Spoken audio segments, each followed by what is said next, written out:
Arkea rumah bagi seni misterius. Dulu ini adalah bangsa penyihir perkasa yang keturunannya hidup dan bernapas dengan sihir. Tapi saat umat manusia dicabut dari berkah ini, Arkea kehilangan kejayaannya dan hanya menjadi bayangan lemah dari dirinya yang dulu.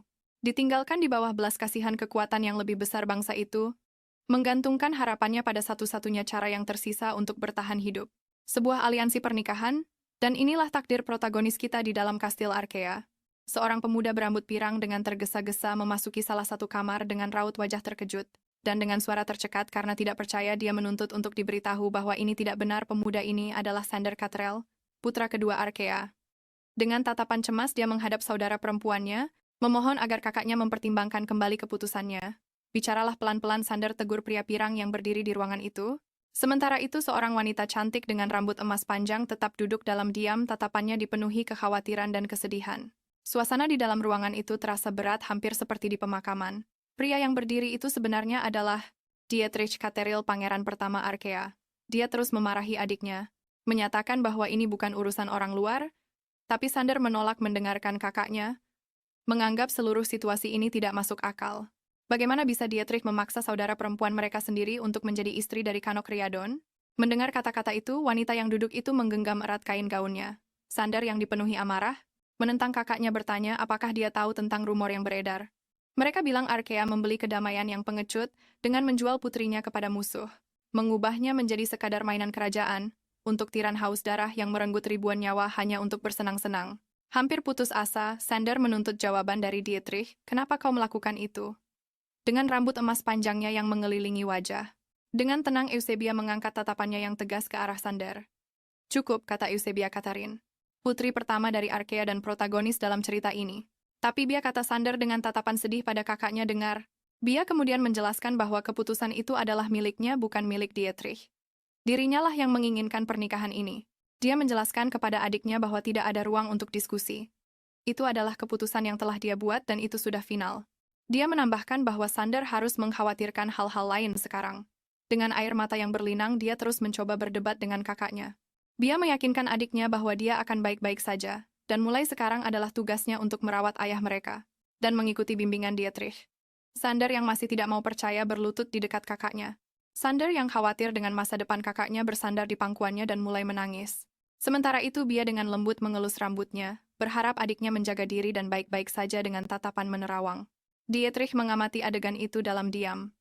Dia kemudian berterima kasih pada Eusebia saat mendekatinya, mengatakan bahwa rakyat Arkea berutang nyawa padanya atas apa yang dia lakukan untuk mereka. Bia memasang ekspresi serius. Mendengar perkataan kakaknya, dia selalu tahu bahwa bagi seorang wanita yang terlahir sebagai bangsawan, pernikahan karena cinta adalah sesuatu yang mustahil. Tapi dia tidak pernah membayangkan bahwa pernikahannya akan menjadi satu-satunya penyelamatan. Bagi Arkea, dia tahu dia seharusnya tidak mengeluh tentang takdirnya. Dan sebaliknya harus merasa terhormat bisa membantu rakyatnya. Adegan beralih ke pernikahan Eusebia. Dia berdiri di depan Kanok Riadon saat pendeta bertanya apakah dia menerima dia sebagai suaminya. Dia mengatakan bahwa dia menerimanya sambil mengamati calon suaminya dari balik cadar. Meskipun pernikahan biasanya merupakan momen yang meriah, penuh dengan sukacita, suasananya justru serius dan dingin. Jadi inilah Kaisar Riadon, pikir Bia sambil mengamatinya. Pendeta menyatakan mereka sebagai suami istri, dan meminta mereka untuk menyegel komitmen itu dengan sebuah ciuman. Kanak melepaskan cadar yang menutupi wajah Bia sementara Bia secara naluriah mundur. Dia melihatnya dengan jelas. Untuk pertama kalinya tanpa cadar yang menghalangi pandangannya, dan Kanak memintanya untuk menutup mata. Bia menutup matanya rapat-rapat. Saat bibir Kanak mendekati bibirnya, mereka berciuman. Itu adalah ciuman yang canggung tapi tetap saja membuat Bia tersipu malu. Bibir mereka terlepas menyegel takdir Bia dan Arkea. Bia jelas-jelas malu karena ciuman itu, dan tanpa sadar menyentuh bibirnya. Kanak yang menyadarinya bertanya apakah dia baik-baik saja. Dia tidak menjawab, hanya menatapnya dengan malu-malu, sadar bahwa sekarang setelah mereka berciuman di hadapan Tuhan, dan semua yang hadir, tidak ada jalan untuk kembali. Mulai hari ini, pria di hadapannya adalah suaminya. Setelah upacara selesai, rombongan dari Riadon bersiap untuk berangkat. Prajurit berkuda mengikuti di bawah pimpinan Kanak, dan tepat di belakangnya ada kereta kerajaan yang membawa Bia.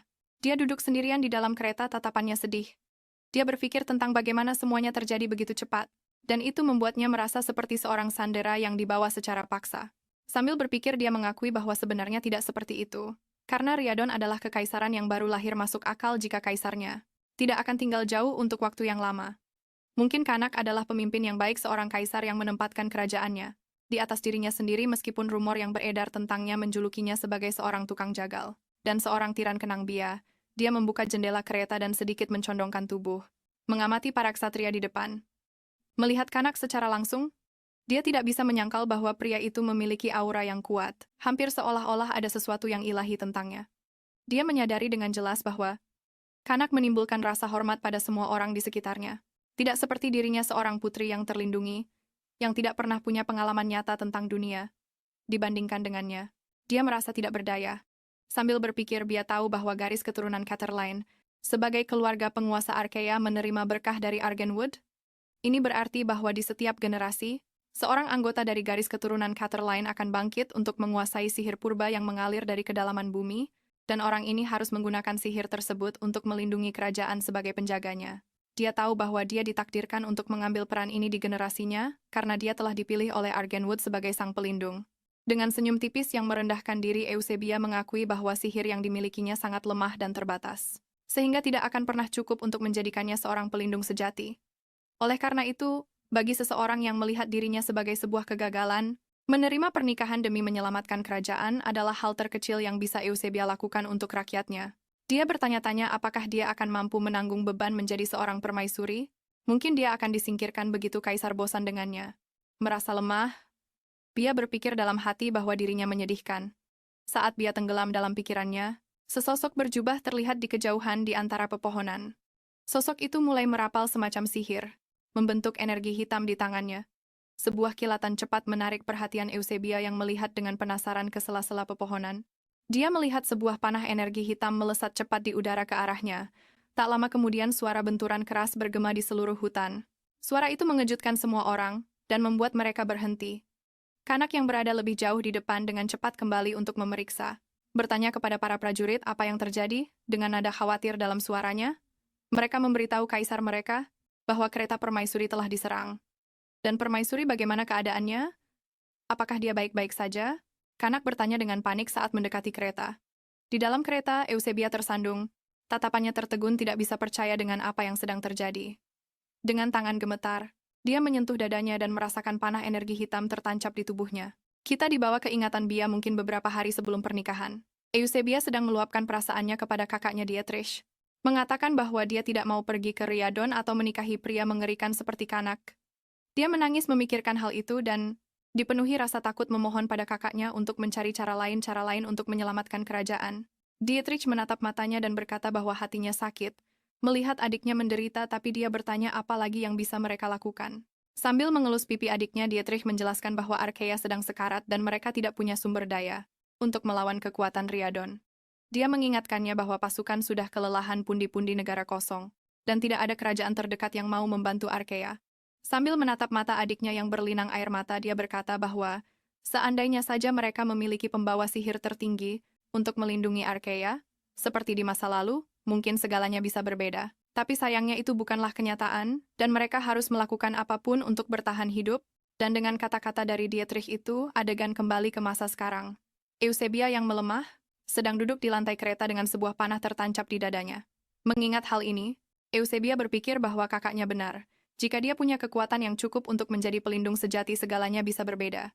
Mungkin dia bisa lebih berguna bagi rakyat Arkea dan segalanya akan menjadi berbeda. Setelah pemikiran ini, Eusebia pingsan. Dia mendengar teriakan-teriakan yang memanggil permaisuri.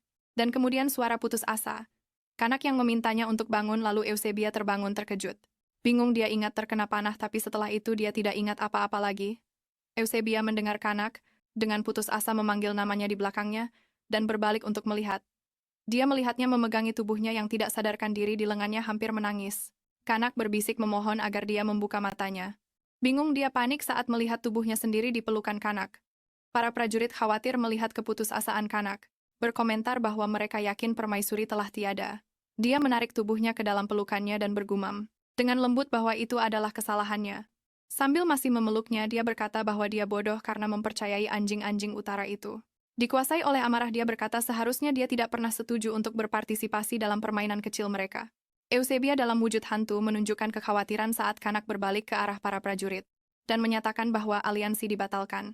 Sambil menggertakkan giginya, dia bersumpah bahwa Arkea akan membayar pengkhianatan ini dengan darah mereka sendiri. Saat dia memerintahkan prajuritnya untuk segera pulang dan bersiap untuk perang Eusebia. Berteriak mencoba menghentikannya, tapi Kanak sepertinya tidak bisa mendengar atau melihatnya. Keputusasaan menyelimutinya saat dia menyadari apa yang sedang terjadi. Sementara rasa sakit membuatnya jatuh ke tanah. Dia tahu bahwa jika dia tidak melakukan apa-apa saat para prajurit mengepung Eusebia, yang masih kesakitan di tanah, melihat seseorang mendekat, orang itu menyentuh darah kering di tanah, sambil berkata, "Makhluk malang, kau berhenti bernapas," bahkan sebelum darah di tanah mengering. Dietrich pikir Eusebia saat dia menyadari pergerakan di dekatnya. Dalam wujud hantunya dia mulai merangkak ke arahnya yakin bahwa pria itu mungkin bisa melihatnya. Tapi saat dia semakin dekat seorang pria muncul di hadapan Dietrich mengatakan bahwa akhirnya rencana itu tampaknya berjalan ke arah yang benar, dan yang mulia pasti senang dengan kemajuannya. Dietrich yang masih menatap darah di tangannya, menjawab bahwa dia tentu saja senang. Dengan senyum dingin di wajahnya dia menatap pria itu, dan berkata bahwa dia sangat senang akhirnya bisa menyingkirkan pengganggu bernama Eusebia. Eusebia terkejut mendengar kata-kata yang keluar dari mulut kakaknya. Dietrich berdiri dan berjalan ke arah pria berkerudung itu. Dia bilang sayang sekali mereka membawa tubuh adiknya, karena dia ingin memastikan kematiannya secara pribadi. Tapi pria berkerudung itu meyakinkannya dia menjamin bahwa panah itu menembus jantungnya, dan tidak mungkin dia bisa selamat. Sementara itu Eusebia menyaksikan percakapan itu, dengan rasa tidak percaya. Dietrich menunjuk pria berkerudung itu mengingatkannya bahwa perjanjian di antara mereka belum berakhir. Dia menyatakan bahwa dia hanya mengizinkannya untuk mengurus adiknya, sesuai keinginannya karena pria itu telah berjanji untuk memberikan Dietrich kekuatan untuk menghancurkan Riadon. Sambil tersenyum percaya diri pria berkerudung itu menegaskan bahwa Yang Mulia akan senang mengetahuinya, bahwa perang yang mendekat akan berakhir dengan kemenangan Archia dan di bawah komando Raja Dietrich, Archaea akan menang sebagai sebuah kekaisaran yang menguasai seluruh benua. Setelah mengatakan ini pria berkerudung itu mulai berjalan ke arah Eusebia. Sang hantu menyatakan bahwa masalah terbesar dengan Kanok mengambil tubuhnya adalah karena terlahir sebagai seorang penyihir dia bisa saja bermanfaat. Benar-benar sayang sekali simpulnya saat dia menembus tubuh hantu Eusebia yang tetap terkejut dengan semua yang didengarnya dia bertanya-tanya dalam hati mengapa mencoba untuk memahami. Dan sambil mengingat betapa dekatnya dia dan Dietrich saat masih kecil, Eusebia tetap sendirian terjatuh. Dalam wujud hantunya di samping kereta yang terbengkalai keheningan tempat kejadian itu menyelimutinya. Membiarkannya pasrah pada pikirannya sendiri dan seperti yang dijanjikan pria berkerudung itu, perang sengit pun pecah antara Archaea dan Riadon.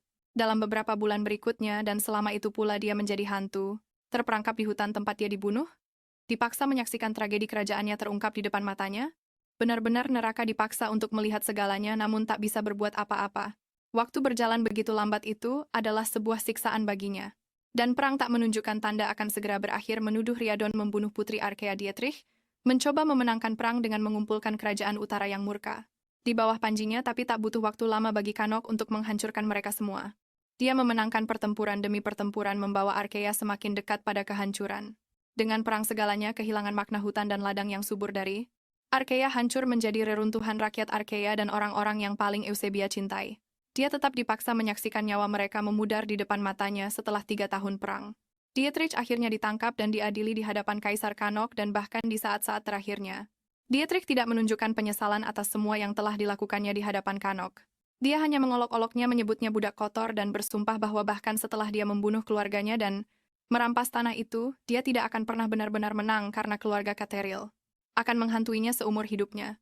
Kanok menatap Dietrich dengan senyum dingin dan menjawab bahwa dia berharap delusinya tidak akan pernah berhenti. Dengan begitu dia akan bisa mengikuti jeritan gila sang Raja Archaea, bahkan setelah kematian dan membunuhnya sekali lagi, seru Kanok, penuh dengan kebencian saat dia mengangkat pedangnya ke arah Dietrich. Sebuah tebasan keras terdengar di seluruh hutan. Saat Kanok akhirnya menyerang Dietrich Eusebia, menutup mulutnya karena kaget, matanya terbelalak, ngeri suara keras dari sesuatu yang berat, yang jatuh ke tanah menggema, menandai dampak brutal dari akhir hayat kakaknya Siluet. Kanok bangkit dengan mengintimidasi, memegang pedang berlumuran darah yang menandai akhir perang dan kekalahan Archaea di antara pedang-pedang yang tertancap di tanah yang bersimbah darah. Roh Eusebia muncul tertunduk dalam kesedihan dengan suara yang tercekat. Dia memanggil saudaranya. Dia bertanya apakah ambisinya benar-benar sepadan dengan pengorbanan nyawa saudara perempuannya. Saudaranya ayah mereka dan Archaea yang sangat dicintainya. Dia tertawa getir seolah-olah dia akhirnya telah mencapai batas kemampuannya.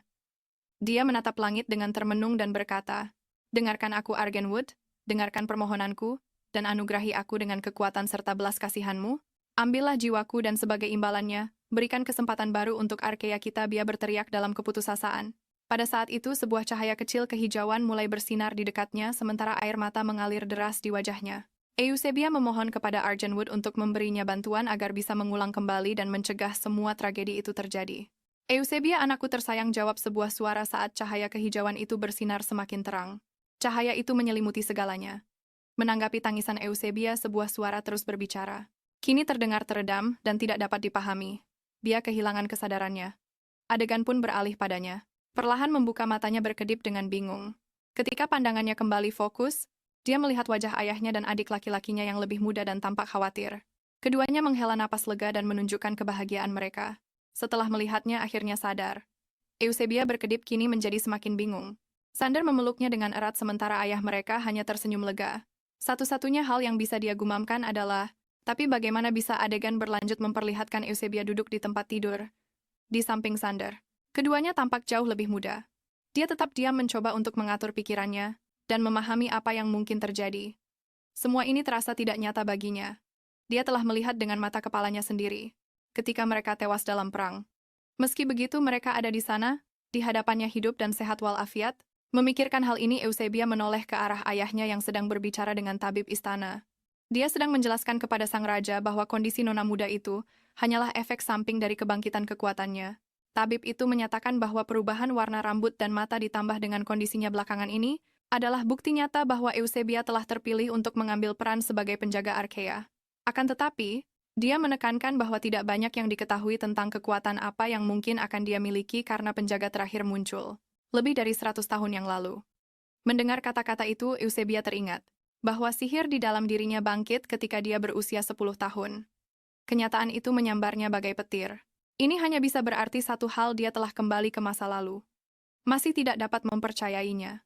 Eusebia mulai gemetar saat dia mengingat semua kengerian yang terpaksa disaksikannya. Mungkin pikirnya dia akhirnya menjadi gila dan semua ini hanyalah isi pikirannya saja. Menciptakan halusinasi yang kejam. Sander yang melihat adiknya gemetar langsung merasa khawatir. Dengan suara penuh kasih sayang ia berkata, tidak ingin melihat adiknya sakit bahwa ia berharap bisa menghabiskan banyak bertahun-tahun di sisinya. Mendengar kakaknya bersikap begitu akrab, Eusebia perlahan menoleh padanya. Ia mengulurkan tangannya ke wajah Sander, merasakan kelembutan dan kehangatan wajah kakaknya di bawah jemarinya. Eusebia meyakinkan dirinya bahwa ini bukanlah halusinasi. Merasa lega, kau tahu. Bea menyandarkan kepalanya di bahu Sander. Ia mulai menangis saat menyadari bahwa Argenwood benar-benar mendengar doanya. Karena diliputi emosi, ia memeluk Sander dengan erat. Baik Sander maupun ayah mereka bingung dengan reaksi Bea yang begitu kuat. Tapi dalam diam ia berterima kasih kepada Argenwood karena telah memberinya kesempatan baru, dan berjanji bahwa ia tidak akan menyia-nyiakan kesempatan ini. Kali ini ia akan melindungi keluarga dan kerajaannya apapun risikonya. Dan untuk itu ia tahu ia akan membutuhkan kekuatan-kekuatan yang lebih besar daripada yang ia miliki di masa lalu. Protagonis kita bercerita tentang Argenwood, Dewi pelindung Arkea. Semasa hidupnya ia adalah saudari dari Dewi, Fehar. Namun setelah kematiannya, ia terlahir kembali sebagai pohon perak raksasa di hutan di ujung dunia, yang kemudian menjadi makamnya. Kerajaan Arkea berbatasan dengan tanah suci ini. Rakyat Arkea mulai memuja dan menghormati Argenwood, dan sebagai balasannya hutan pun menganugerahkan rahmatnya pada mereka yang menerima berkah. Argenwood menjadi penjaga Arkea pahlawan yang ditugaskan untuk melindungi rakyat dari bencana atau musuh dan tanpa pengawas untuk menjaga kerajaan Arkea berada di ambang kehancuran total. Ketika kekuatan pengawas terbangun di Eusebia seolah-olah sebuah percikan harapan telah dinyalakan untuk rakyat Arkea. Dia adalah kebahagiaan dan harta karun kerajaan, sampai mereka menemukan bahwa dia tidak bisa menggunakan sihirnya dengan cara yang mereka inginkan dan harapkan. Kekuatan Eusebia terbatas pada kemampuan untuk berbicara dengan pohon dan bunga, dan tak peduli seberapa baik pohon-pohon itu kepadanya. Eusebia merasa seperti seorang penjaga yang gagal. Bagaimanapun juga, kebaikan saja tidak cukup untuk menghadapi ketidakpuasan seluruh rakyat Arkea. Teringat bagaimana di kehidupan masa lalunya ia hanya bisa menonton. Tanpa daya saat Arkea hancur, Eusebia bertekad untuk mengubah segalanya kali ini. Bagaimanapun Argenwood tidak mungkin mengabulkan doanya jika tidak memberinya kekuatan untuk mengubah masa lalu.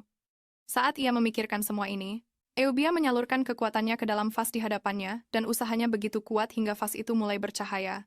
Dari cahaya terang di dalam vas, sebuah tunas hijau kecil muncul berkilauan lembut saat partikel cahaya menari di sekitarnya. Eusebia terkejut melihat tunas itu tumbuh. Tapi ia tidak terkesan. Ia mengharapkan sesuatu yang lebih besar, lebih kuat yang pantas untuk seorang penjaga. Dalam diam dia bertanya mengapa Argenwood akan membawanya kembali ke kehidupan tanpa memberikan dia kekuatan yang dia butuhkan. Dibandingkan dengan masa lalu, dia jelas merasa bahwa sihirnya lebih kuat. Tapi itu masih tidak cukup untuk menyelamatkan Arkea dari kehancuran. Pikirannya terganggu oleh ketukan di pintu. Sebuah suara yang familiar menyapanya, dan dia langsung terkejut, tubuhnya bereaksi secara naluriah.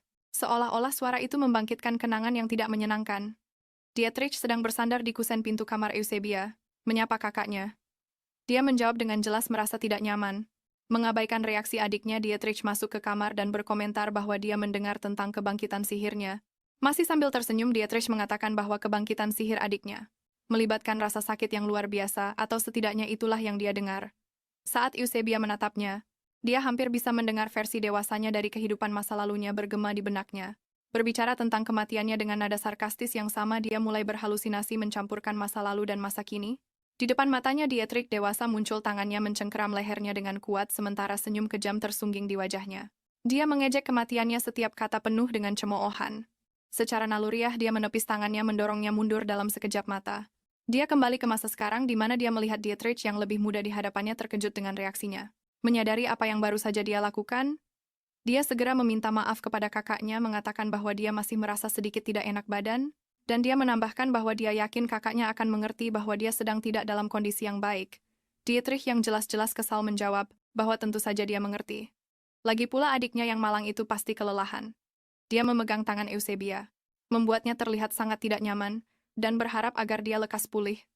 Semua yang dia katakan terdengar seperti sebuah kebohongan bagi Eusebia. Dia tidak dan seharusnya tidak mempercayai kata-kata yang keluar dari mulut kakaknya. Mungkin ini karena di kehidupan masa lalunya dia melihat sifat aslinya. Dia mulai menarik tangannya meminta kakaknya untuk melepaskannya, tetapi Dietrich masih memegangnya dengan erat. Mengatakan dia menyesal harus membawa kabar buruk saat adiknya berada dalam kondisi yang rapuh. Dia terkejut dan dengan suara cemas bertanya kepada kakaknya apa yang dia maksud dengan kabar buruk. Dengan senyum meremehkan dia menjawab bahwa alih-alih merayakan pelindung baru Arkea, banyak orang mulai mempertanyakan kebijaksanaan Argenwood. Dietrich menyatakan dengan nada provokatif bahwa banyak yang berani meragukan kekuatan sihir dari putri pelindung yang baru.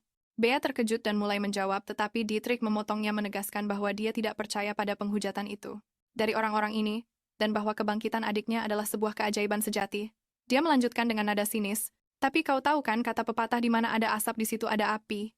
Mungkin orang-orang hanya putus asa menantikan sang pelindung yang telah lama mereka tunggu untuk menunjukkan kekuatan penuhnya, Dietrich menyimpulkan. Bea mulai mencoba menjelaskan tidak percaya dengan apa yang didengarnya. Tetapi Dietrich memotongnya lagi, mengatakan bahwa dia tidak boleh menyalahkan dirinya sendiri, bahwa yang salah sebenarnya adalah orang-orang karena menciptakan ekspektasi setinggi itu untuk seorang gadis kecil biasa. Kata-kata dan nada bicara Dietrich mengingatkannya pada kehidupan masa lalunya saat dia berlari dengan gembira untuk memberitahunya bahwa dia berhasil menggunakan sihir.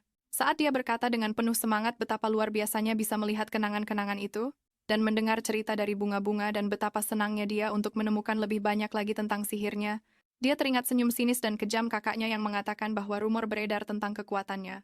Bahwa apa yang dia sebut sihir itu hanyalah tipuan murahan dan semua orang sangat kecewa, dan karena itu, dia mengklaim bahwa dia harus menyembunyikan sihir menyedihkan itu, dan tidak perlu khawatir karena dia akan melindunginya. Dia menyembunyikan kekuatannya yang membuat orang-orang cemas, dan mulai bertanya-tanya kapan mereka akhirnya akan melihat karunia sang pelindung. Rumor mulai beredar bahwa mungkin apa yang diterima sang putri bukanlah sebuah berkah melainkan sebuah kutukan. Dan dengan cara inilah dia secara buta mempercayai kakaknya, dan akhirnya dikhianati olehnya. Mengingat kematiannya di kehidupan masa lalu membuat Eusebia tersadar. Dari lamunannya merasa sedikit pusing. Dietrich yang melihat adiknya seperti ini bertanya apakah dia baik-baik saja, tetapi dia tidak bisa menjawab. Tangan-tangan hantu bertengger di bahu Eusebia dan suara mengejek berbisik. Lihat saja dirimu. Masih sangat lemah. Hantu dari kehidupan masa lalunya memeluknya dari belakang dalam dekapan yang menyesakkan, berbisik dengan nada menghina. Bagaimana bisa seseorang yang masih sangat lemah mampu melindungi Arkea? Kau tidak bisa melakukan apa-apa. Dalam kepanikan Bea mencoba meyakinkan dirinya sendiri bahwa ini hanyalah tipuan pikirannya, bahwa ini tidak nyata. Namun hantu dirinya terus berbicara, mengatakan bahwa dia tidak pernah dipilih oleh Argenwood, bahwa dia tidak mendapatkan kesempatan kedua, dan bahwa dewinya hanya ingin melihatnya menderita dalam keputusasaan sekali lagi. Ketakutan Eusebia mencoba melepaskan diri dari hantu kehidupan masa lalunya dengan putus asa. menggerakkan tangannya untuk mendorongnya menjauh sementara dalam pikirannya. Dia menyangkal semua yang didengarnya.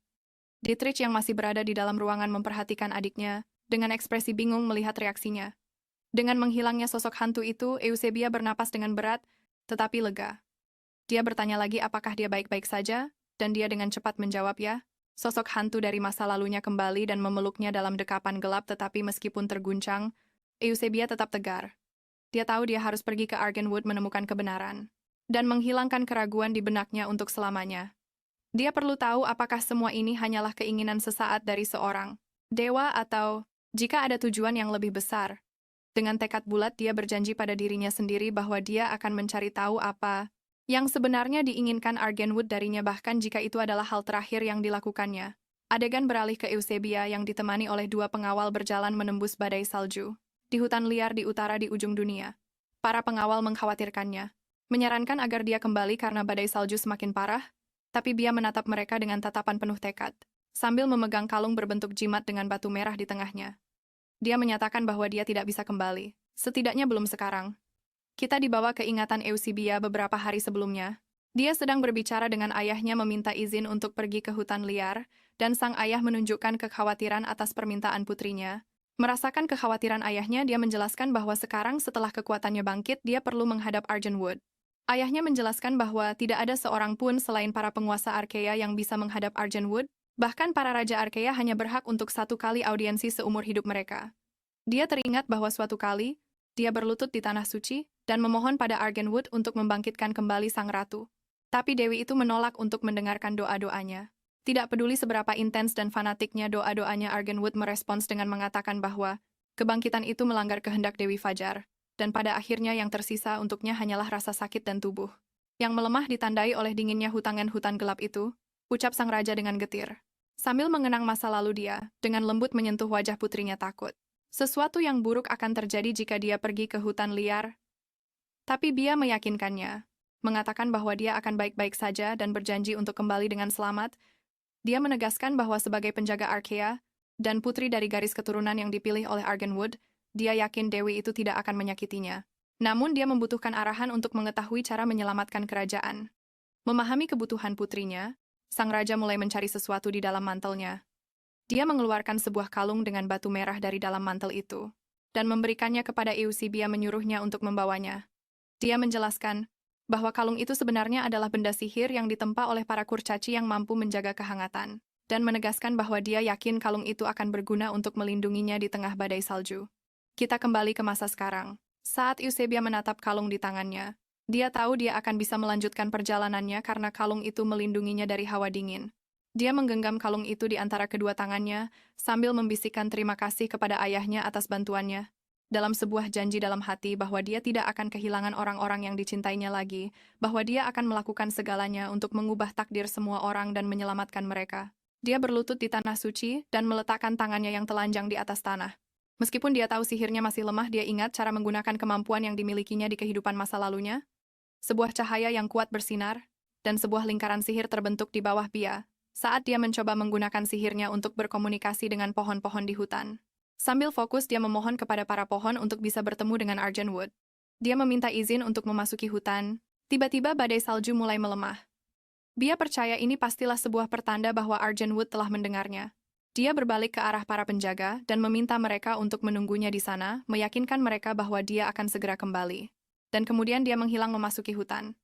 Rasa dingin di dalam hutan jauh lebih menusuk, seolah-olah tulangnya membeku. Meski begitu, Bea terus melangkah maju dengan tekad kuat hingga sebuah kehangatan, angin bercahaya menyelimutinya, dan dia mendengar suara Argenwood menyapanya.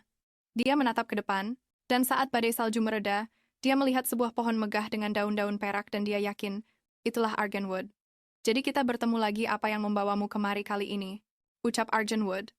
Euphemia terkejut karena mengenali suara itu, suara yang sama yang dia dengar memanggilnya, sebelum dia kembali ke masa lalu. Euphemia kemudian dengan sopan meminta petunjuk. Dia mempertanyakan tujuan mengapa dia dihidupkan kembali, dan apa yang harus dia lakukan untuk mencegah masa depan mengerikan yang disaksikannya. Dia memohon pada Argenwood untuk memberinya kekuatan lebih besar untuk melindungi rakyat Arkadia dan sebagai imbalannya, dia berjanji akan menjadi alat kehendak suci Sang Dewi. Tetapi sebelum dia bisa melanjutkan, Argenwood memotongnya. Sang Dewi berkata, sepertinya engkau telah menipu dirimu sendiri. Dia menjelaskan bahwa dia memang telah mengawasinya selama ini, tetapi tidak pernah menjawab permohonannya. Bahwa hak istimewa ini hanya diberikan kepada para penguasa Arkia, dan hanya kepada mereka. Tetapi tidak seorang pun boleh mengetahui hal ini. Dengan malu dia menjelaskan bahwa dia tahu hal itu. Tetapi bersikeras bahwa dia yakin itu adalah suara Sang Dewi yang dia dengar di kehidupan masa lalunya, dan dia mengira Sang Dewi lah yang menghidupkannya kembali, dan memberinya kesempatan kedua. Pulanglah Eusebia. Tubuhmu yang rapuh, sebagai manusia, tidak dapat menahan dinginnya hutan ini yang menusuk, bahkan kalung dari kaum dwarf pun tidak akan melindungimu lebih lama lagi. Pergilah sebelum kau mengalami nasib yang sama seperti ayahmu, ucap Sang Dewi. Aku tidak peduli, kata Bia sambil membuka lengannya di hadapan Argenwood. Aku lebih baik mati di sini daripada melihat semua orang yang kucintai tewas dalam perang tanpa bisa menghentikannya, teriaknya ke arah Sang Dewi. Sang Dewi memanggil namanya dengan nada menegur dan Euphemia mengangkat matanya ke arah Argenwood di ambang tangis. Membisikkan permohonan yang rapuh. Dia berlutut di hadapan pohon agung itu dan memohon agar diizinkan untuk melindungi semua orang.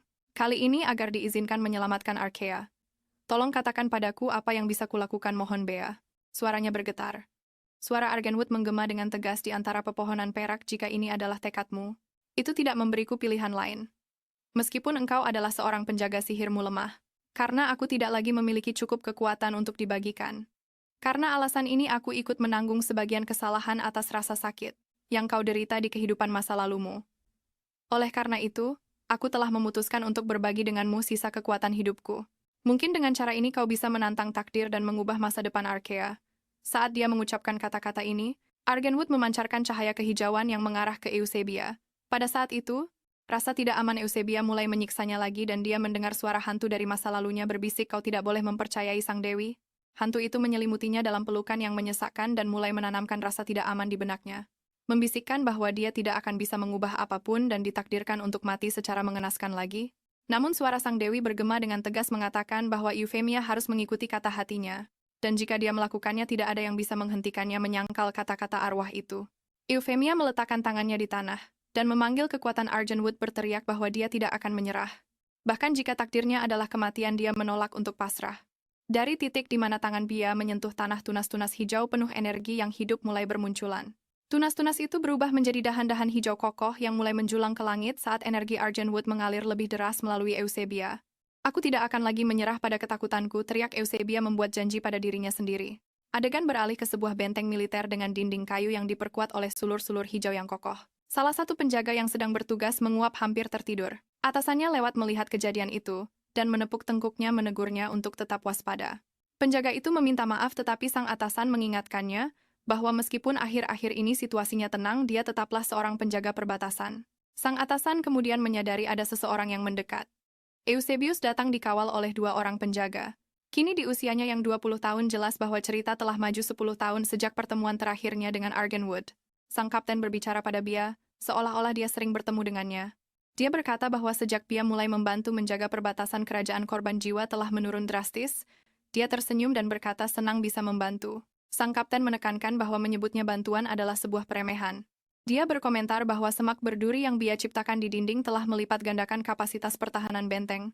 Selain itu, perisai dan panah yang dia ciptakan terbukti sangat efektif bahkan untuk melawan monster. Sang kapten menatapnya dengan tulus, meminta maaf jika terdengar tidak pantas, tetapi mengakui bahwa dia merasakan ikatan seperjuangan dengannya, seolah-olah mereka telah menghadapi perang bersama. Mendengar kata perang, Bia tersenyum sedikit pahit.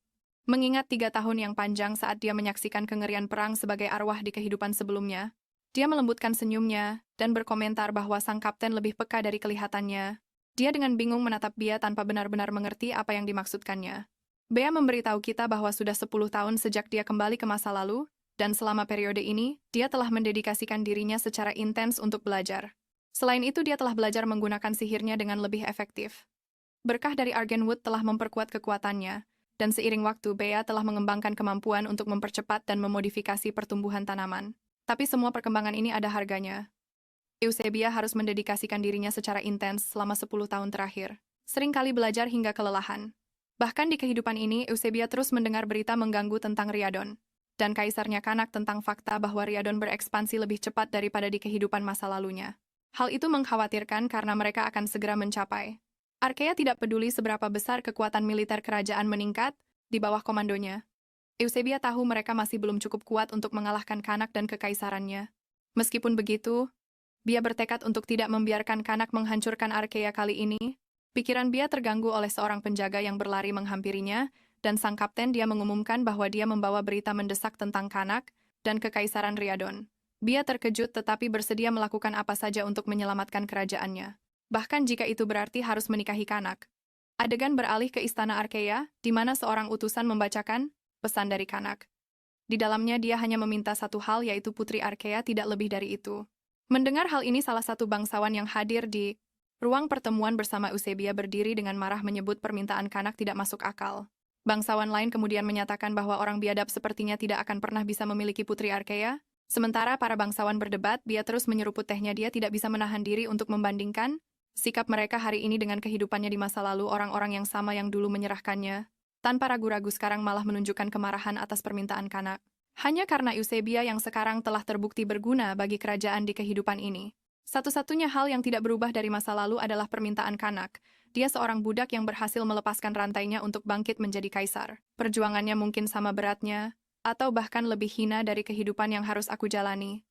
Apakah itu yang mengubahnya menjadi pria yang begitu kejam dan tanpa ampun? Pikir Eusebia, tapi itu bukan urusanku. Pungkasnya. Dietrich yang juga ada di ruangan itu bertanya kepada para bangsawan apa yang mereka sarankan untuk dilakukan. Mengingat mereka begitu marah dengan permintaan Kanak. Dia memperjelas dengan nada bicaranya bahwa dia berharap mereka tidak percaya kalau Arkea punya kesempatan untuk memenangkan perang melawan pasukan Riadon. Meskipun ini menyakitkan bagi saya sebagai putra mahkota Arkea harus memikirkan kerajaan saya sebelum diri saya sendiri, ucap Dietrich. Dalam pertunjukan yang hampir dramatis itu, Eusebia yang menyaksikannya hanya bisa berpikir betapa munafiknya kakaknya. Semua sandiwara itu padahal jauh di lubuk hatinya dia hanya ingin menyingkirkannya. Dia melanjutkan menatap adiknya sambil tersenyum, yakin bahwa dia akan mendapatkan pengertiannya.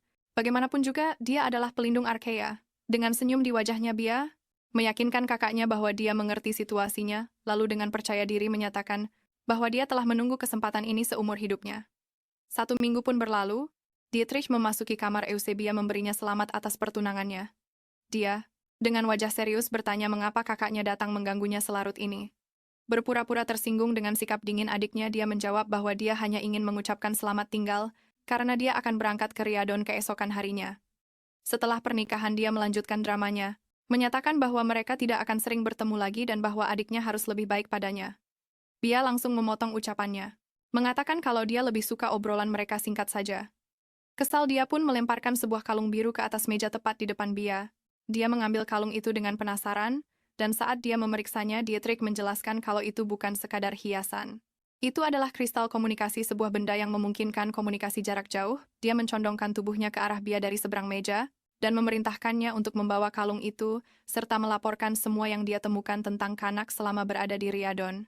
Tapi Dietrich berkata kalau pernikahan itu hanyalah aliansi, sementara sebuah alasan sempurna untuk mengulur waktu dan mencari tahu lebih banyak tentang Riadon. Khawatir, Bia bangkit dari kursinya dan memperingatkan kakaknya bahwa semua ini tidak akan berakhir baik jika Kanak tahu dan ini bisa memicu perang. Benarkah begitu? Ah, adikku yang manis dan polos, jawab Dietrich dengan sinis. Perang pasti akan terjadi, kita hanya sedang mempersiapkannya dengan lebih matang.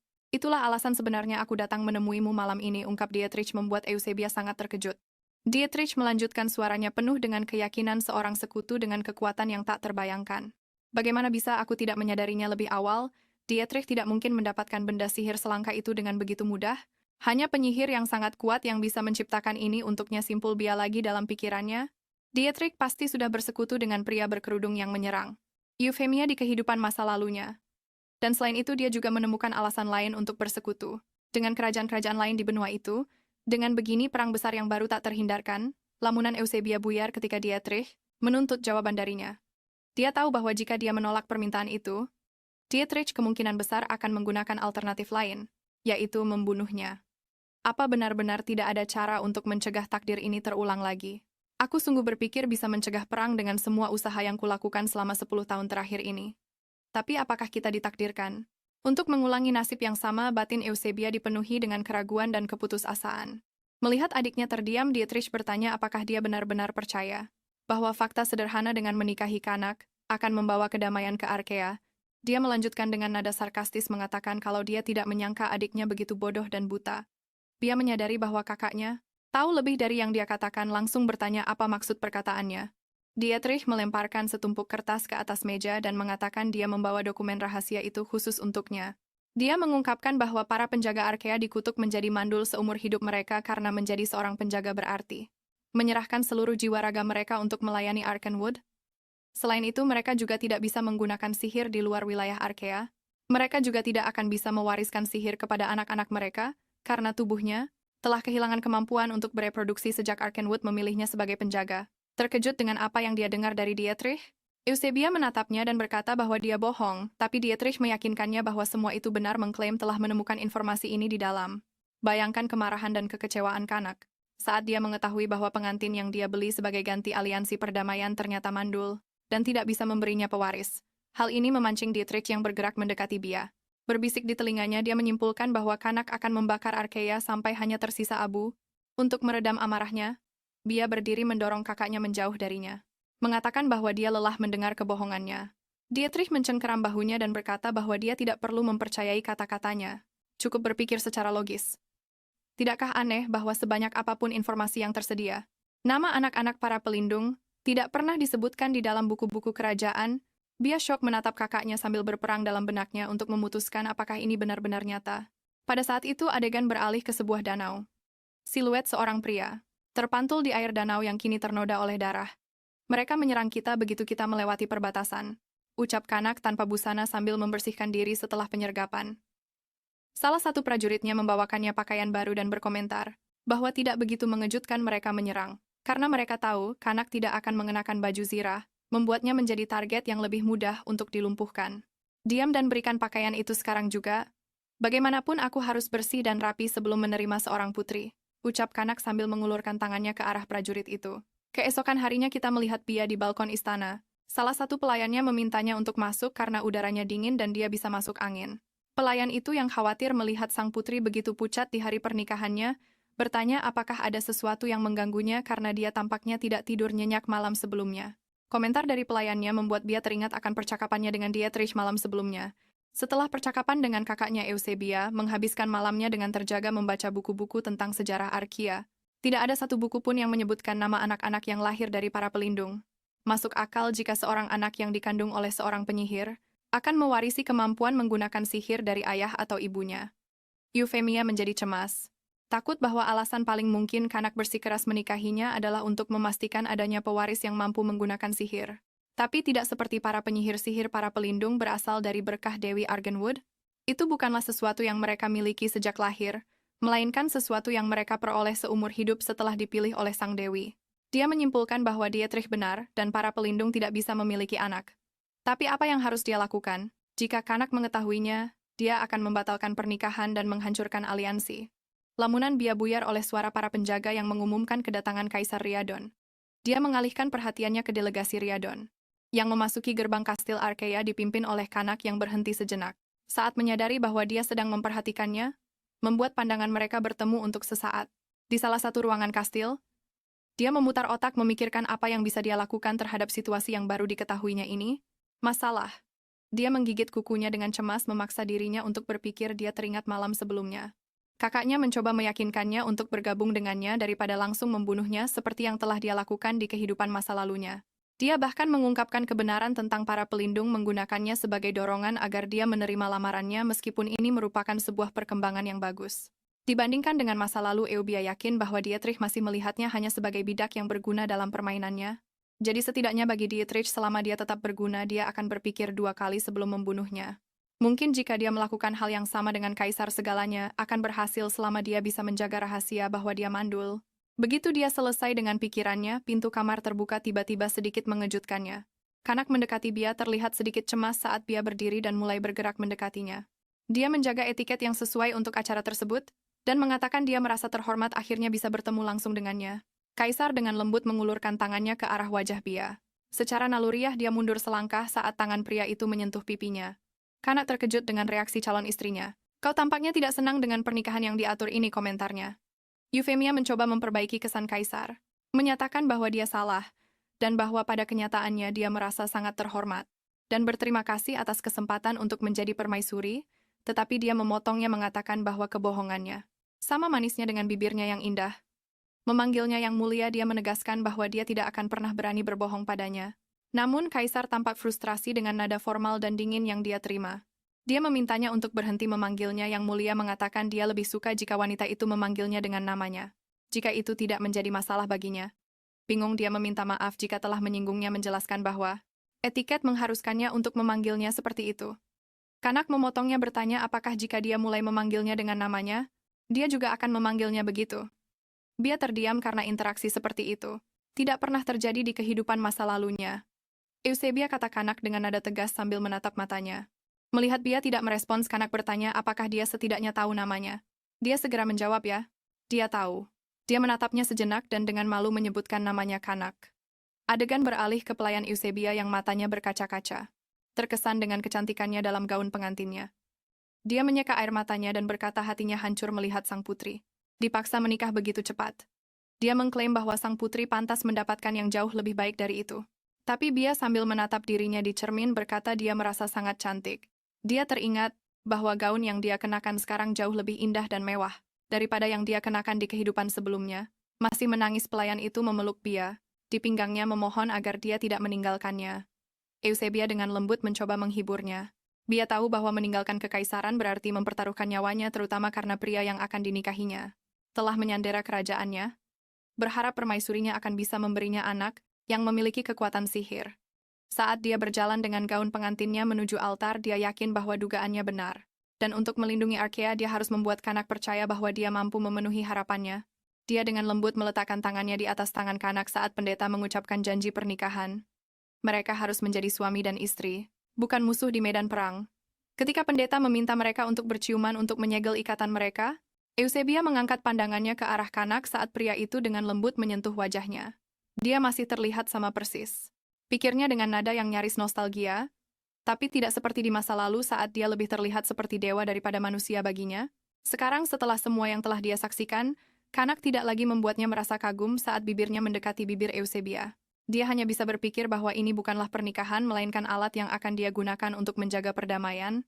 Oleh karena itu, apapun yang terjadi, hatinya harus tetap dingin, tetapi pemikirannya terganggu oleh kejutan dari ciuman Kanak. Kanak menciumnya dengan penuh gairah, melumat bibirnya, sambil menariknya lebih dekat kepadanya. Kejutan itu membuatnya mencoba melepaskan diri sejenak. Menyadari hal ini, Kanak menghentikan ciuman itu dan menatapnya. Eusebia yang sangat malu, pipinya menjadi merah padam. Para tamu juga terkejut dan sedikit malu dengan intensitas ciuman di depan umum itu. Kecuali Dietrich yang terlihat sangat kesal. Eusebia mencoba menata pikirannya setelah ciuman yang intens itu, mengambil napas dalam-dalam untuk menenangkan dirinya.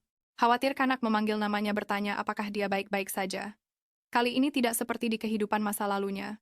Tidak ada perjamuan setelah pernikahan, dan begitu upacara selesai para prajurit Kanak mulai bersiap untuk berangkat, entah kenapa rombongan itu tampak terburu-buru untuk pergi. Eusebia menatap kastil Arkea dengan penuh arti, seolah-olah dia ingin mengingat setiap detailnya sebelum berangkat ke Rhiannon.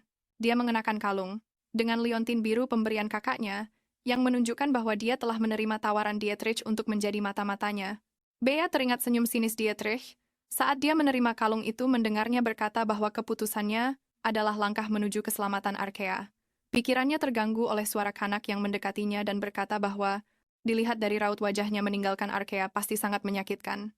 Eusebia menatap Kanak, dan pikirannya secara otomatis beralih pada kekhawatiran akan tugasnya sebagai seorang istri.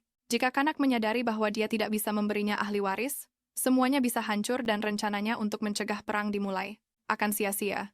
Tapi Kanak menatap wajah Bea dengan penuh pikiran, dan ini membuatnya teringat akan sesuatu.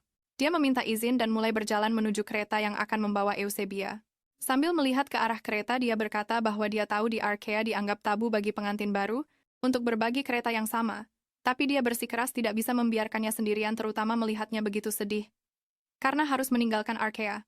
Setelah mengatakan itu, dia berlutut di tanah di depan kereta kuda. Tak lama kemudian dia menatap Eusebia dan mengulurkan tangannya bersikap layaknya seorang ksatria yang membantunya naik ke kereta kuda. Eusebia terkejut dan khawatir melihat kaisar berlutut di hadapannya, tetapi menyadari reaksinya. Dia berkata jika dia tidak ingin kaisar terus berlutut, dia harus segera naik ke kereta. Dia pun menerima kebaikan Kanak, sambil terus memikirkan bagaimana semua ini terjadi dengan cara yang begitu aneh dan berbeda. Kali ini sangat jauh berbeda dari yang dia alami di kehidupan masa lalunya. Pertama adalah kunjungannya sebelum pernikahan dan sekarang dia berlutut di hadapannya. Dia tahu bahwa tidak peduli seberapa banyak hal telah berubah, dia harus tetap bersikap dingin. Namun dengan pipi yang sedikit merona, Bia mengakui pada dirinya sendiri bahwa dia tidak bisa menahan perasaan sedikit tertarik yang tidak pernah ada sebelumnya. Protagonis kita bertanya-tanya, apakah perubahan ini berarti masa depan yang lebih cerah bagi semua orang atau hanyalah pertanda datangnya bencana? Kanak yang menyadari Eusebia terus melamun menatap keluar jendela sejak mereka masuk ke kereta. Bertanya apakah wanita itu sangat kesal. Eusebia menatapnya tidak mengerti mengapa Kanak berpikir begitu. Dia sedang kesal. Kanak menjawab bahwa, dari ekspresi wajahnya sepertinya dia sedang kesal karena sesuatu. Atau sedang merencanakan cara untuk kabur dari pernikahan yang tidak pernah diinginkannya. Dia jelas kesal dengan komentar Kanak, dan mengatakan bahwa tuduhannya itu sangat tidak masuk akal. Dia meletakkan tangannya di dada, seolah bersumpah, dan dengan bangga menyatakan bahwa, sebagai istri sahnya dia sekarang, harus memenuhi semua tugas seorang permaisuri. Kanak menyilangkan tangannya dan tertawa kecil dengan sinis saat mendengar kata tugas. Dia kemudian bertanya pada Bia apakah semua putri begitu berbakti sepertinya. Dengan sedikit jengkel dia terus bertanya dengan sinis apakah Bia juga hanya memenuhi tugasnya saat mencium pria yang sangat dia benci. Di altar, Eusebia yang tidak mengerti reaksi Kanak, menatapnya dengan bingung. Dia meminta maaf karena terlalu terus terang tetapi tidak bisa menahan diri untuk bertanya padanya. Apa sebenarnya masalah pria itu? Anda sepertinya percaya bahwa saya bahkan tidak tahan melihat Anda. Kata Bia pada Kanak mencoba memahami sikapnya. Kanak menghela napas, sambil memegang dahinya dengan serius. Dia kemudian mengakui bahwa sebenarnya ada sesuatu yang ingin dia tanyakan sejak pertama kali mereka bertemu. Dia menatap Eusebia dan bertanya, "Orang seperti apa aku di matamu?" Sebuah pertanyaan tak terduga dan berbahaya yang membuat protagonis kita sedikit khawatir dan cemas. Dia mulai menjawab seolah sedang membaca buku. Kisah-kisah kepahlawanan Anda telah sampai ke telinga saya. Jauh sebelum negosiasi pernikahan dimulai termasuk soal asal-usul Anda. Tentu saja. Kanak yang jelas tidak puas menyatakan bahwa dia tidak tertarik pada cerita yang diceritakan orang-orang tentangnya. Yang ingin dia tahu adalah apa yang benar-benar Bia pikirkan tentangnya sambil menatap lurus ke matanya. Dia bertanya siapa dirinya bagi Eusebia Kateril, apakah Eusebia melihatnya sebagai seorang pahlawan? Pertanyaan itu yang disertai rasa penasaran tulus dalam kata-katanya mengejutkan Eusebia. Dia pun tergagap, mencoba mencari jawaban sementara ingatan tentang apa yang terjadi di kehidupan sebelumnya mulai membanjiri pikirannya. Melihat ekspresi ketakutannya, Kanak menyimpulkan bahwa dugaannya benar dan tidak peduli mereka sudah menikah sekarang. Wanita itu bahkan tidak bisa menyembunyikan betapa dia membencinya. Dia mengatakan wajah Eusebia menjadi pucat pasi setelah upacara pernikahan berakhir, seolah-olah dia menganggap seluruh acara itu menjijikkan. Kau benar-benar menganggap pernikahan ini menjijikkan. Sayangnya dugaanku benar, ucap Kanak sambil melihat keluar jendela kereta. Eusebia sepertinya tersadar dari keterkejutannya. Saat Kanak selesai berbicara, dia sadar tidak bisa membiarkannya membatalkan pernikahan, jadi dia dengan cepat berdiri. Menegaskan bahwa pria itu telah salah paham dan bahwa dia tidak menganggapnya atau pernikahan ini menjijikkan. Merasa khawatir Kanak menyuruh Bia untuk duduk karena berbahaya untuk berdiri. Dan dia bisa kehilangan keseimbangannya. Tepat saat dia mengatakan itu sesuatu di luar mengejutkan kuda, yang menarik kereta menyebabkannya berhenti secara tiba-tiba. Di dalam kereta, Eusebia tersandung dan kehilangan keseimbangan karena pemberhentian mendadak itu. Dia menutup matanya rapat-rapat, bersiap menahan rasa sakit akibat terjatuh, tapi sebaliknya dia merasakan seseorang memeluknya. Kanak memeluknya menariknya mendekat dan mencegahnya terluka. Dia memanggil namanya dengan suara penuh kekhawatiran. Bertanya apakah dia terluka, sementara Bia menatapnya dengan malu. Namun tiba-tiba, Eusebia menegang tatapannya terpaku seolah-olah dia sangat ketakutan akan sesuatu. Menyadari ketegangannya Kanak dengan cemas mengusap rambut Bia dan bertanya apakah dia kesakitan. Momen itu terganggu oleh salah satu prajurit Kanak yang dari luar bertanya, apakah sang kaisar dan permaisuri baik-baik saja? Kanak yang masih memeluk Eusebia bertanya pada prajurit itu mengapa mereka berhenti begitu mendadak. Prajurit itu pun membungkuk, meminta maaf atas ketidaknyamanan itu, dan memberitahu bahwa sebatang pohon tumbang di jalan menghalangi jalan mereka. Namun dia menambahkan bahwa prajurit lain sudah menangani masalah itu dan mereka akan segera berangkat. Kanak merasa ini aneh karena belum genap 2 hari sejak mereka memasuki Arkea, dan pohon itu masih berdiri kokoh. Mendengar ini Bia mulai gemetar. Kanak merasakan tangan Bia yang gemetar di dadanya, dan menatap istrinya. Eusebia tampak diliputi ketakutan, tubuhnya gemetar hebat. Kedua tangannya terkepal di dada seolah mencoba menahan penderitaan yang luar biasa.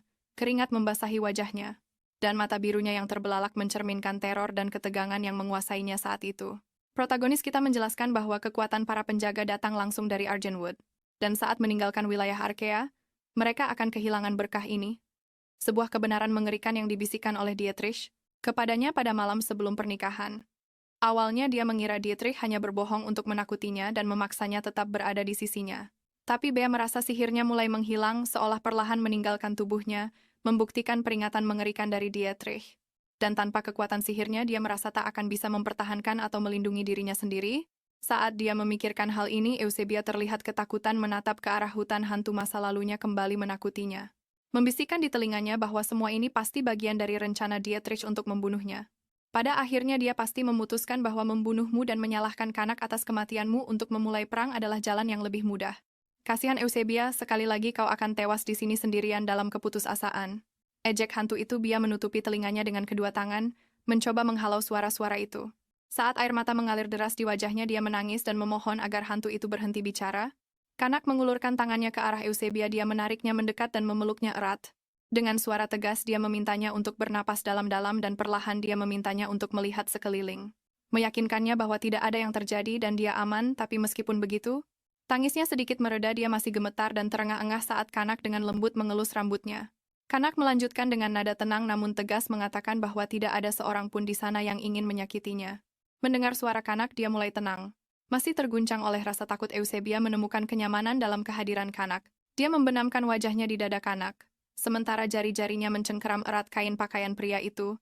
Gerakan itu lembut namun penuh keputusasaan dan kerentanan adalah upaya untuk meyakinkan dirinya sendiri bahwa dia aman.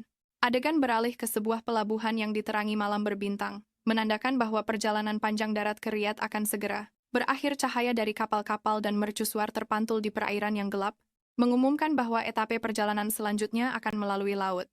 Aku berutang permintaan maaf padamu, kata Kanak pada Bea. Kanak menghela napas dan menjawab bahwa itu karena dia telah mengganggunya sepanjang hari.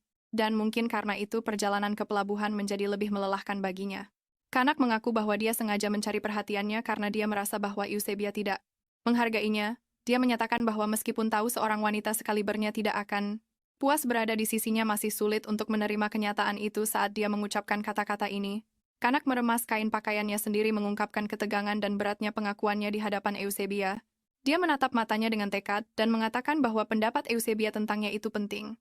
Dia tidak akan membatalkan pernikahan, karena dia memberikan janjinya bahwa perdamaian antara kerajaan mereka akan tetap terjaga. Sambil sedikit tersipu, dia hanya memintanya untuk mencoba melihatnya dengan cara yang berbeda. Karena melihat tatapan penuh ketakutan di matanya membuatnya sedih, Eusebia menatap Kanak, penasaran dan terkejut.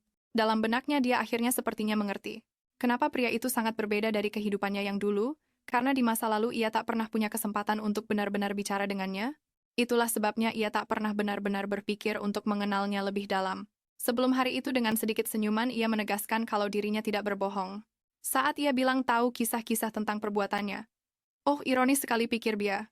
Mengingat bahwa demi mendapatkan lebih banyak informasi dan lebih memahami musuhnya, ia mulai mengikuti catatan tentang Kanak. Saat naik ke tampuk kekuasaan, hanya saja semakin banyak ia membaca tentangnya, semakin ia mulai ragu. Apakah pria itu benar-benar orang yang sama dengan yang ia kenal di kehidupan lalunya? Seorang mantan budak yang berjuang untuk membebaskan orang lain. Sepertinya dari cengkeraman kaisar tua, seorang tiran kejam yang menindas semua orang. Pria ini mungkinkah dia? Mengingat hal ini, Bea menatap Kanak dan menyatakan bahwa ia tidak takut padanya. Ia juga tidak membenci pernikahan ini. Terima kasih sudah membantuku tenang waktu itu, Kanak, ucap Yusifia. Mendengar wanita itu memanggil namanya Kanak, benar-benar terkejut. Merasa malu dengan keterkejutan Kanak, Bea memainkan sehelai rambutnya sambil mengingatkan pria itu bahwa dia sendiri yang memintanya untuk memanggil namanya. Tapi momen lucu ini terganggu oleh suara dari luar kereta yang memberitahu Yang Mulia bahwa mereka sudah mendekati pelabuhan. Mendengar hal itu, Bea dengan cepat bergeser mendekati jendela. Wajah Eusebia langsung berseri-seri terkesan oleh pemandangan di depannya. Pelabuhan itu berkilauan di bawah sinar rembulan terpantul di lautan biru yang dalam. Kapal-kapal besar dengan layar terkembang tampak sedang berlabuh, sementara menara dan mercusuar yang menyala terang menjaga pintu masuknya. Pemandangan itu juga menjadi sebuah konfirmasi bahwa masa depan telah mulai berubah. Ia masih hidup dan bernapas, dan perang antara Arkea dan Rhiannon juga belum dimulai. Apa yang menantinya di depan masih menjadi misteri, tetapi semua akan baik-baik saja, ucap Eusebia, sambil memandangi kereta yang mendekati kapal megah yang bersandar di pelabuhan. Adegan pun beralih ke seorang pria yang sedang terburu-buru, bersiap merapikan pakaiannya dengan cepat, sambil menggerutu tentang apa yang sedang dilakukan oleh Yang Mulia. Pria berambut hijau itu tampak tak percaya, tidak mengerti kenapa upacara pernikahan berakhir begitu cepat. Apa dia benar-benar langsung lari dari kapel setelah mengucapkan janji suci, tanyanya pada pria yang menemaninya. Ia tak habis pikir dengan ketergesa-gesaan itu. Padahal Kanak sudah menghabiskan sebulan penuh membicarakan soal pernikahannya dengan Putri Arkea. Pria yang menemaninya mengingatkan kalau kereta kaisar sudah hampir tiba di pelabuhan. Benarkah, balas pria berambut hijau itu? Seraya menyelesaikan merapikan pakaiannya dengan tergesa. Ia tersenyum dan berkata, kalau begitu sudah saatnya mencari tahu wanita seperti apa permaisuri mereka yang terhormat itu. Sementara itu di pelabuhan Eusebia begitu keluar dari kereta langsung, terkesima dengan ukuran kapal yang sangat besar di hadapannya. Kanak yang membantunya turun pun menjelaskan bahwa karena perjalanan ke Riyadon sangatlah jauh, kapalnya harus cukup besar agar bisa bertahan selama perjalanan. Ia juga memintanya untuk berhati-hati saat turun karena malam sudah gelap. Namun Eusebia justru menanggapinya dengan ketus. Mengatakan kalau dia terlalu khawatir dan dia sudah berhati-hati, tapi tepat saat dia selesai mengatakan itu, dia terpeleset tapi Kanok dengan cepat bergerak merentangkan tangannya untuk menangkap dan memeluknya erat sebelum dia jatuh. Mencegahnya. Dia berterima kasih padanya mengatakan kalau seharusnya dia mendengarkan perkataannya. Kanok kemudian memegang bahu Bia dengan satu tangan dan dengan tangan lainnya mulai menuntunnya di sepanjang jalan. Merasa malu Bia mengatakan kalau dia bisa berjalan sendiri tapi Kanok bersikeras untuk membantunya. Khawatir kalau pergelangan kakinya bisa terkilir. Saat dia berbicara pria berambut hijau itu mendekati mereka. Dia berkata kalau dia benar-benar terkejut dengan pemandangan yang sedang disaksikannya. Kanok memanggil pria berambut hijau itu dengan nama Oslin. Mendengar hal itu, Bia sepertinya mengenali siapa dia. Oslin menoleh ke arah Eusebia, dan dengan sedikit anggukan hormat meminta maaf atas perkenalannya yang terlambat. Sambil membungkuk sedikit, dia memperkenalkan dirinya sebagai Tuan Oslin Feinar. Protagonis kita menceritakan bahwa Oslin Feinar adalah seorang pria dari kalangan biasa, putra seorang baron yang jatuh miskin, yang berhasil membangun kembali keluarganya dari nol hingga sukses besar. Berkat bakatnya yang luar biasa dalam mengubah segalanya menjadi keuntungan dan pelajaran yang ia pelajari dari hidupnya sendiri adalah untuk menilai orang lain berdasarkan kemampuan dan bukan berdasarkan garis keturunan, yang memungkinkannya untuk mengenali kehebatan Kanak, meskipun asal-usulnya adalah seorang budak, dan sebagai ahli strategi, Kanak Oslin berkontribusi secara besar-besaran terhadap kemenangan revolusi, dan dengan demikian, mengamankan untuk dirinya sebuah posisi kekuasaan di dalam istana Kekaisaran Riyadh. Saat Oslin berbicara dengan Kanak, dia memperhatikan mereka, dan dalam hati memarahi dirinya sendiri karena sempat melupakannya karena namanya selalu disebut bersamaan dengan nama Kanak dalam penaklukan-penaklukan kekaisaran. Oslin menyadari tatapan Eusebia. Dia menoleh padanya dan dengan sopan bertanya apakah ada yang bisa dia bantu. Merasa malu, Bia menjawab bahwa saat ini dia tidak membutuhkan apa-apa. Kemudian Kanak memperkenalkan Oslin kepada istrinya dengan cara yang lebih santai, mengatakan bahwa dia bukan hanya teman baik, tetapi juga seorang pejabat tinggi Kekaisaran Riyadh. Eusebia mengerti kata-kata suaminya dan memperkenalkan dirinya kepada Oslin sebagai Eusebia Cattrall. Tetapi dengan cepat mengoreksi dirinya mengatakan bahwa sekarang dia harus memperkenalkan diri sebagai Eusebia Riordan. Mendengar Bia menggunakan nama keluarganya membuat Kanak senang dan bahkan sedikit tersipu larut dalam kebahagiaan sesaat. Saat Oslin dan Eusebia selesai, saling menyapa, Oslin menyarankan agar mereka naik ke kapal yang membuat Kanak tersentak, keluar dari lamunan kecilnya dan kembali sadar. Segera dia mencoba membantu Bia berjalan. Tetapi Bia karena malu menolak sambil berkata, "Sudah kubilang aku bisa berjalan sendiri dan tidak akan jatuh." Kanak Oslin memperhatikan, dengan tak percaya pada sikap Kanak. Pada saat yang sama, orang-orang lain di sekitar mulai berbisik-bisik tentang pemandangan itu sama terkejutnya dengan perilaku kaisar. "Manis sekali melihat kaisar kita dan permaisuri baru kita bersikap begitu mesra di depan umum," kata Oslin dengan nada menggoda sambil membawa tangannya ke mulut. Bia teringat bahwa dia baru saja memanggil Kanak dengan namanya di depan semua orang yang sangat tidak pantas untuk dilakukannya. Dia mulai meminta maaf tetapi Kanak memotongnya, menegaskan kepada semua orang bahwa dia adalah istrinya, dan karena itu berhak penuh untuk memanggilnya dengan nama. Dengan segala hormat yang mulia, kesopanan dan etiket harus tetap dijaga, apapun yang terjadi, kata Oslin. Oslin mengingatkan Kanak bahwa dia hanya memanggilnya dengan nama saat sedang berdua saja. Namun sang kaisar terus menggoda temannya secara provokatif, mengulangi apa yang telah dia katakan sebelumnya. Sementara itu, Eusebia memperhatikan dengan cemas, menyadari bahwa adu mulut itu mulai berubah menjadi pertengkaran. Melihat Kanak bertindak begitu spontan dengan Oslin membuat Eusebia merenung tentang bagaimana ia bersikap pada Oslin, mengingat bagaimana Oslin dengan cepat mengambil kendali. Emosinya ketika dia menyadari Oslin tidak merasa baik, dia juga khawatir tentang Oslin ketika dia melihat Oslin terjatuh. Mungkin dia adalah tipe orang yang menunjukkan sisi welas asihnya saat orang lain sedang lemah. Pikiran-pikiran tentang Kanak ini memberi Bia sebuah ide untuk mengakhiri perdebatan antara dia dan Oslin. Dia memanggil nama Kanak dengan keras, dan langsung menarik perhatian keduanya saat semua orang menatapnya. Eufemia ragu sejenak merasakan beban perhatian yang luar biasa tertuju padanya. Tapi dia segera mengumpulkan kembali keberaniannya, dan sambil meletakkan tangan ke dahinya, mengatakan bahwa dia merasa pusing dan lemas, dan ingin segera beristirahat. Mendengar istrinya mengatakan bahwa dia akan pingsan, Kanak bereaksi seolah-olah dia telah ditabrak oleh listrik. Dia berlari ke arahnya minta maaf karena tidak memperhatikan. Sebelumnya betapa lelahnya dia. Dia dengan sigap menggendongnya dan menyatakan akan segera membawanya ke kamarnya, membuat Bia tersipu malu dan dalam hati menyesali rencana kecilnya. Oslin dan para pelayan Kanak yang lain menyaksikan pemandangan itu tercengang dan kaget, sementara Bia berteriak, meminta Kanak untuk tidak menggendongnya dan bersikeras agar dia menurunkannya di dalam kapal. Kanak dengan bangga menunjukkan kamar indah tempat Eusebia akan tinggal. Dia menatapnya dan berkata bahwa jika dia butuh sesuatu, lagi dia hanya perlu mengatakannya, tapi menyadari betapa merahnya wajah Bia. Kanak bertanya apakah dia mungkin demam. Dengan malu dia meyakinkannya bahwa dia baik-baik saja sementara, berusaha menenangkan diri dan menyingkirkan ingatan betapa memalukannya digendong seperti itu di depan semua orang. Sesuatu di dalam kamar menarik perhatian Eusebia, sebuah gaun hijau cantik yang ada di atas tempat tidur. Dia mendekati gaun itu dan bertanya apakah itu untuknya. Kanak menjawab dengan pertanyaan lain, ingin tahu apakah dia tidak menyukainya sambil menyentuh kainnya dengan lembut. Bia tersenyum dan berkata sebaliknya dia sangat menyukainya. Gaun itu indah, persis dengan warna hijau yang dia suka. Sambil mengamati detail gaun itu, dia mencoba mengingat. Kapan seseorang memberinya sesuatu yang begitu indah di Arkia? Dia meminta Kanak untuk bertemu dengan orang yang memilihkan gaun itu untuknya, karena dia ingin berterima kasih secara pribadi. Dengan malu-malu Kanak berkata bahwa itu tidak perlu, karena dialah yang memilihkan gaun itu untuknya. Terkesan dengan sikap baik suaminya, pipi Bia sedikit merona. Terima kasih, aku akan merawatnya dengan baik, kata Eusebia masih sedikit malu. Mencoba menjaga ketenangannya, Kanak menjawab bahwa itu hanyalah sebuah gaun. Kanak memberitahunya bahwa dia akan membiarkannya beristirahat sejenak, terutama karena dia punya beberapa urusan mendesak di kapal, tapi dia akan kembali segera setelah menyelesaikannya. Bia tampaknya tidak mengerti mengapa dia akan kembali ke kamarnya.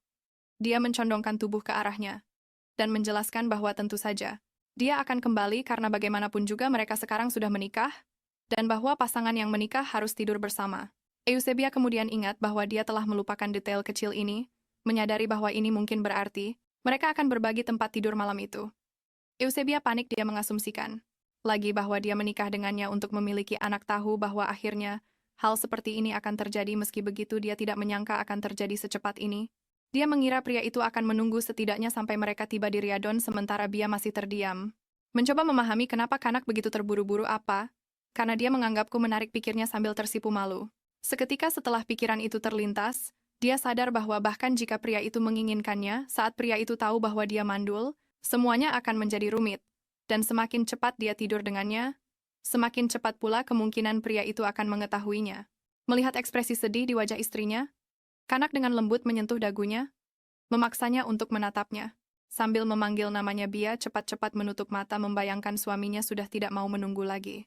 Tapi Kanak terus menatapnya lekat-lekat dan menjelaskan bahwa berbagi ranjang tidak berarti mereka harus melakukan hubungan suami istri. Dia melepaskan dagunya saat Eusebia membuka matanya. Terkejut dengan kata-katanya, Kanak kemudian menjelaskan bahwa dia bukan hanya seorang permaisuri tetapi juga pengantin baru. Jika mereka tidur di kamar terpisah, rumor jahat bisa mulai beredar, dan itu adalah satu-satunya alasan mereka diwajibkan untuk berbagi kamar. Tapi Kanak menenangkannya dengan mengatakan bahwa dia tidak berniat untuk memaksanya melakukan apapun yang tidak dia inginkan. Eusebia menatap jauh, mengatakan bahwa dia tahu dia harus memenuhi tugasnya sebagai istri. Bahkan setelah dia mengatakan itu, Kanak menolak tawarannya, menyatakan bahwa dia lebih suka tidak memenuhi kewajiban mereka sebagai pasangan di atas kapal yang bergoyang. Selain itu, dia menambahkan bahwa tidur dengan pasangan yang enggan adalah sesuatu yang menurutnya menjijikkan. Apakah itu artinya?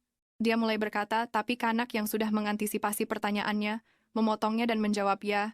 Dia akan menunggu sampai Eusebia siap menyempurnakan pernikahan mereka. Hal ini membuatnya semakin bingung. Eusebia bertanya mengapa dia melakukan itu jika dia tidak bersemangat agar Eusebia memberinya seorang ahli waris. Dia tersenyum kecil dan berkata bahwa ini baru malam pertama mereka bersama. Tapi meski begitu, istrinya yang tercinta sudah tidak sabar untuk mengamankan garis suksesi kekaisaran. Masih dengan nada sedikit bercanda, dia menambahkan bahwa dia benar-benar diberkati memiliki istri yang begitu setia, yang bersedia memberinya anak-anak. Sang kaisar menyisir sehelai rambutnya di antara jari-jarinya dan berkata dia bisa tenang, karena dia tidak terburu-buru. Dia menambahkan bahwa jika dia benar-benar ingin memberinya seorang ahli waris, setidaknya dia harus mulai berpura-pura mencintainya. Menjauh darinya dia berkata dengan nada serius bahwa meskipun pernikahan mereka dimulai sebagai aliansi politik, dia benar-benar berharap cinta sejati bisa tumbuh dari sana. Tidak tahu harus merespons bagaimana Eusebia. Beberapa waktu kemudian di hari yang sama, Kanak berada di kantornya tenggelam dalam pikirannya. Dia mengingat apa yang terjadi sebelumnya, keterkejutan yang terukir di mata istrinya, dan pada saat yang sama, betapa bersedianya dia. Kelihatannya, untuk memberinya seorang anak, kepalanya mulai berdenyut, dan dia membawa tangannya ke pelipis memijatnya. Kita bisa lihat telinga dan leher Kanak memerah. Saat dia berpikir bahwa tidak peduli seberapa besar keinginannya dia tahu, dia harus menunggu sampai wanita itu siap. Tapi pada praktiknya ini terbukti jauh lebih sulit dari yang dia bayangkan. Tapi kemudian dia berpikir mungkin begini lebih baik bahwa fakta wanita itu tidak mengingat masa lalu. Mungkin akan membuat segalanya lebih mudah bagi mereka berdua. Dengan begini mereka bisa memulai dari awal. Pikirannya diganggu oleh Olsen, yang tiba-tiba masuk ke kantor dan mempertanyakan soal pengiriman prajurit kita untuk melindungi perbatasan Arkea. Anda tidak pernah mendiskusikan keputusan ini. Kanak dengan tenang menjelaskan bahwa rakyat Arkea kehilangan penjaga mereka karena kita, jadi sudah sepantasnya mereka mendapatkan kompensasi untuk itu. Olsen yang gelisah berjalan ke arah Kanak, sambil meluapkan amarah bahwa Riadon lebih unggul dari Arkea dalam segala hal.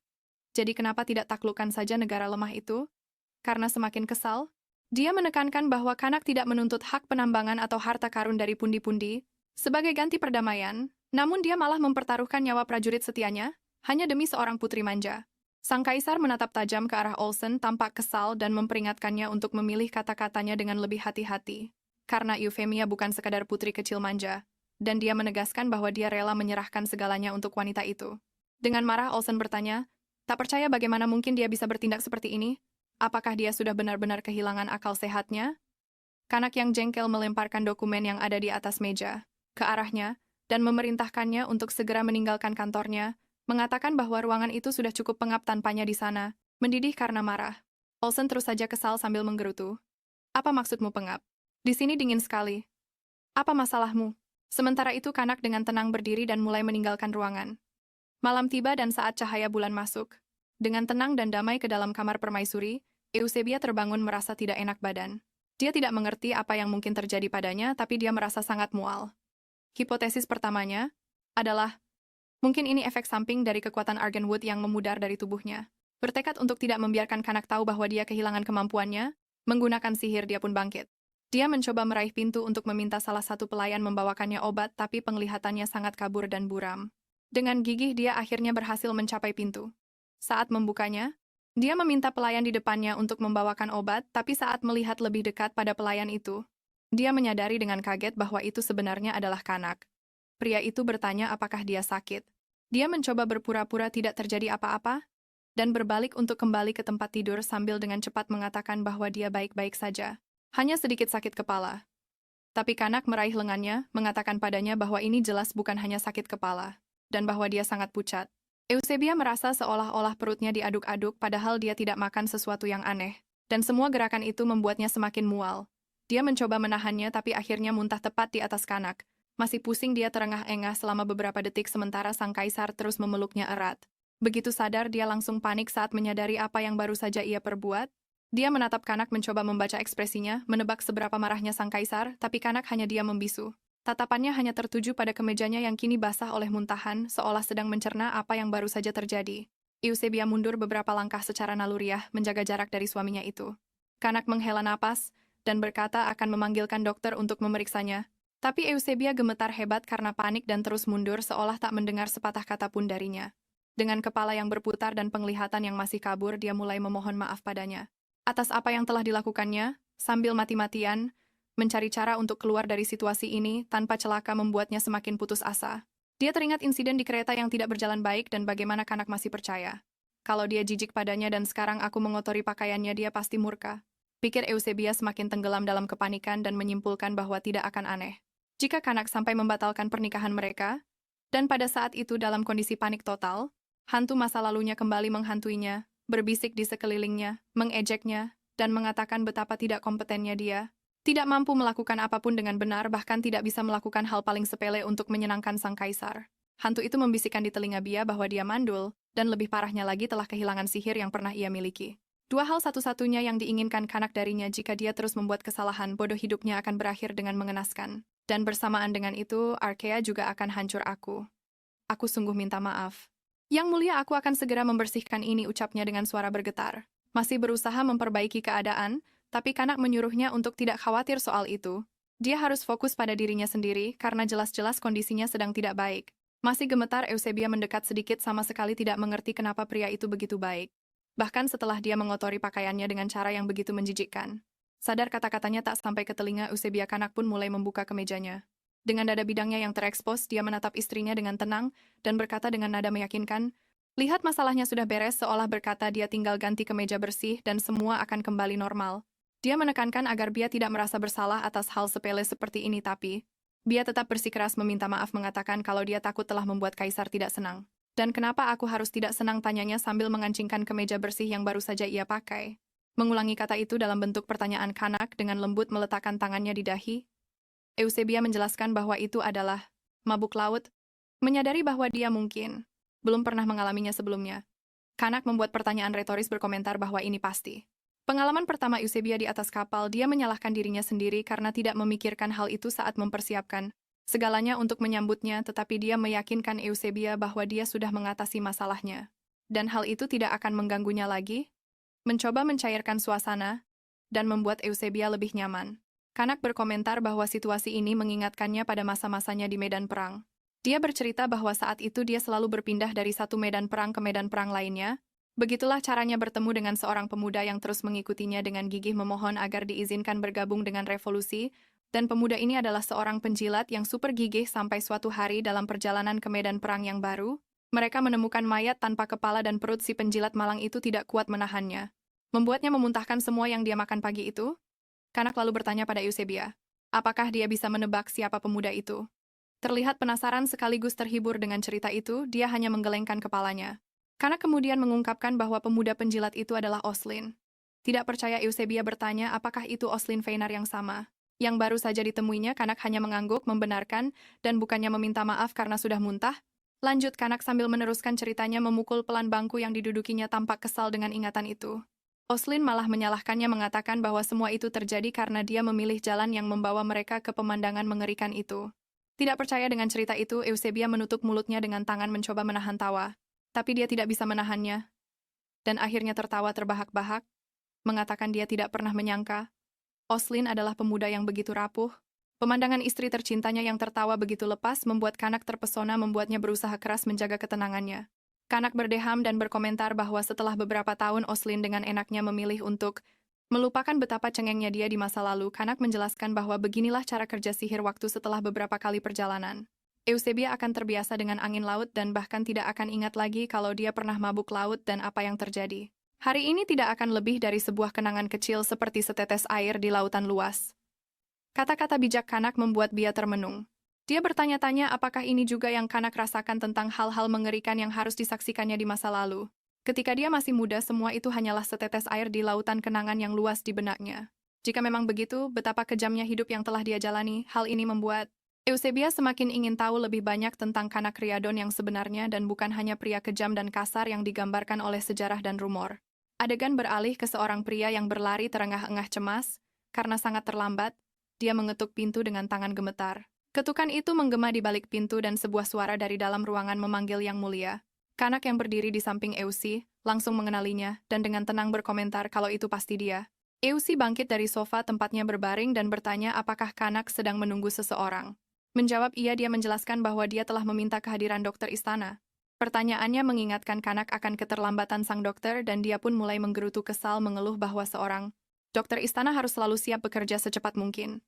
Eusebia sebaliknya menenangkannya, mengingatkan bahwa di luar masih gelap dan ini masih tengah malam. Kanak menanggapi ketukan itu dengan kesal, bertanya apa lagi yang ditunggu, dan menyuruhnya cepat masuk untuk mulai bekerja. Sang dokter masuk dengan hati-hati meminta maaf atas keterlambatannya dan menjelaskan bahwa dia perlu memeriksa apakah semuanya sudah siap untuk pemeriksaan. Masih kesal, Kanak menggerutu bahwa dia harus berhenti mencari-cari alasan dan segera memeriksa permaisuri. Dokter itu kemudian membungkuk, tampak jelas merasa malu, dan dengan hormat menyapa Eusebia. Pria berambut merah itu secara resmi memperkenalkan dirinya sebagai Simon, dokter istana dari kerajaan Riadon. Bia terkejut menyadari bahwa dokter itu masih sangat muda, hampir seperti anak laki-laki. Menyadari tatapan kaget dan diamnya Eusebia, Simon merasa sedikit tidak nyaman melihat reaksi sang permaisuri. Eufemia sadar bahwa dia telah menatapnya dengan cara yang kurang sopan. Dia tersenyum dan memperkenalkan dirinya sebagai Eufemia, putri dari Arkadia, dan sekarang permaisuri Riadon. Dia kemudian berterima kasih pada Simon karena sudah datang untuk memeriksanya di tengah malam. Terpesona oleh senyum sang permaisuri, Simon berkata bahwa ini adalah suatu kehormatan untuk melayaninya. Dia kemudian merasakan tatapan kesal yang tertuju padanya dan saat melihat Kanak, dia melihatnya tampak sangat tidak sabar. Sang kaisar menyatakan bahwa sekarang setelah mereka selesai basa-basi, Simon harus memeriksa permaisuri yang tadi merasa tidak enak badan. Saat dokter itu gemetar karena gugup, Eusebia mencoba lagi untuk menenangkan sang kaisar, mengatakan tidak perlu menekannya karena dia sudah merasa jauh lebih baik. Tapi Kanak yang khawatir dengan kesehatan istrinya bersikeras bahwa Simon tidak boleh lalai dalam tugasnya. Kanak melemparkan tatapan tajam lagi ke arah dokter, membuat Simon buru-buru mulai memeriksa Eusebia. Melihat dokter itu gemetar hebat, Bia menyimpulkan kalau dia mungkin takut pada Kanak. Dia meletakkan tangannya di atas tangan Simon untuk menenangkannya dan bertanya berapa usianya. Sambil terus memeriksanya, dia menjawab bahwa usianya 18 tahun. Ini membuat Eusebia berkomentar bahwa usianya sama persis dengan adik laki-lakinya. Dia pun memujinya, mengatakan bahwa dia pasti sangat terampil hingga bisa menjadi dokter istana di usia yang begitu muda. Simon merasa sedikit malu atas pujian permaisuri, dan dengan rendah hati menjawab bahwa dia masih harus banyak belajar. Eusebia menegaskan bahwa dia yakin Simon sangat mumpuni untuk pekerjaan itu, karena dia tahu suaminya tidak akan pernah menempatkan seorang pria yang tidak kompeten di posisi sepenting itu. Benar kan, Kanak? Ucap protagonis kita sambil tersenyum pada sang kaisar. Berusaha untuk tetap tenang, Kanak membenarkan hal itu. Simon punya ingatan yang tajam dan cepat belajar. Sang kaisar menjelaskan kalau dia membawanya ke istana. Justru karena alasan itulah berharap suatu hari nanti Simon akan berguna baginya. Lagi pula tidak sembarang anak bisa menghafal anatomi manusia sesempurna itu. Simon pun sangat tersentuh mendengar pujian dari kaisar. Sadar rencana rahasianya berhasil, Eufemia langsung berkata pada Simon, kalau dia itu berharga bagi kekaisaran dan juga bagi kaisar, jadi dia tidak perlu begitu cemas di hadapan yang mulia. Dengan wajah yang masih memerah, Simon berkata kalau dia merasa terhormat bisa melayani kekaisaran dan yang mulia. Meskipun tidak punya banyak bakat, dia berjanji akan melayani dengan segenap kemampuannya, dan saat mengatakan itu, Simon menggenggam erat tangan Eufemia. Kanak melihat semua itu tapi hanya diam. Sang permaisuri lalu berterima kasih pada Simon, mengatakan dia senang. Simon berada di tangan yang baik. Simon pun meresepkan obat untuk Eufemia, lalu pergi. Kini tinggallah mereka berdua lagi. Kanak langsung berkomentar kalau Simon itu anak yang sangat pemalu. Dan jarang sekali mau dekat dengan orang lain, tapi melihat sikapnya pada Bia, Kanak menyimpulkan kalau Simon pasti punya kesan pertama yang sangat baik padanya. Eusebia yang baru saja menelan obatnya menanggapi kalau itu adalah hal yang bagus. Bia setuju, menurutnya bagus juga kalau Simon bisa lebih dekat dengan orang-orang yang ada di lingkaran terdekatnya. Dia lalu bertanya pada Kanak apa dia cemburu atau melihat ada masalah dengan itu. Kanak langsung menyindir apa memegang tangan Simon itu, cara Bia untuk lebih dekat dengannya. Eusebia kaget mendengar nada ketus suaminya, dia pun mendekat dan langsung meminta maaf. Dia mengira Kanak marah karena berharap istrinya menjaga jarak dari pria lain. Tapi Kanak bilang dia tidak perlu minta maaf karena dia tidak sedang memarahinya atau menceramahinya. Meski begitu, Eusebia menjelaskan kalau Simon mengingatkannya pada adiknya. Melihat Simon begitu tertekan, dia tidak bisa tinggal diam dan tidak berbuat apa-apa. Bia lalu melanjutkan soal memegang tangan Simon. Dia hanya meniru contoh dari suaminya sendiri. Bia menjelaskan saat Kanak memegang tangannya di kereta ketika dia panik, hal itu perlahan-lahan menenangkannya. Justru Kanaklah yang menunjukkan padanya bagaimana sentuhan menenangkan bisa sangat membantu di saat panik. Tapi dia berjanji ke depannya dia akan lebih berhati-hati saat berinteraksi dengan orang lain. Kanak sedikit tersentuh oleh penjelasan istrinya, dan seolah teringat sesuatu dia mulai merogoh sakunya. Tepat saat Bia mau bertanya, Kanak langsung memasukkan permen ke dalam mulutnya sambil mengunyah. Eusebia bertanya apa itu, dan Kanak menjelaskan kalau itu permen untuk menghilangkan rasa pahit obatnya. Wajah Bia langsung berbinar saat merasakan permen dari Kanak dan bertanya apakah itu permen raspberry.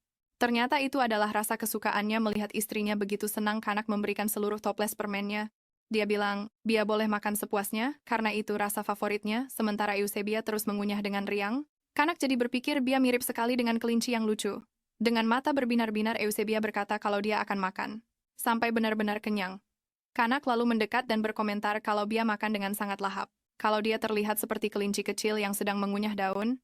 Mereka bertatapan sejenak dalam keheningan, dan kedekatan wajah Kanak dengan wajahnya membuat pipi protagonis kita langsung memerah. Kanak dengan cepat berdiri, memutus ketegangan romantis di antara mereka. Dia mengatakan bahwa obat yang diberikan Simon seharusnya sudah mulai bereaksi, dan bahwa dia harus mencoba untuk tidur sebentar.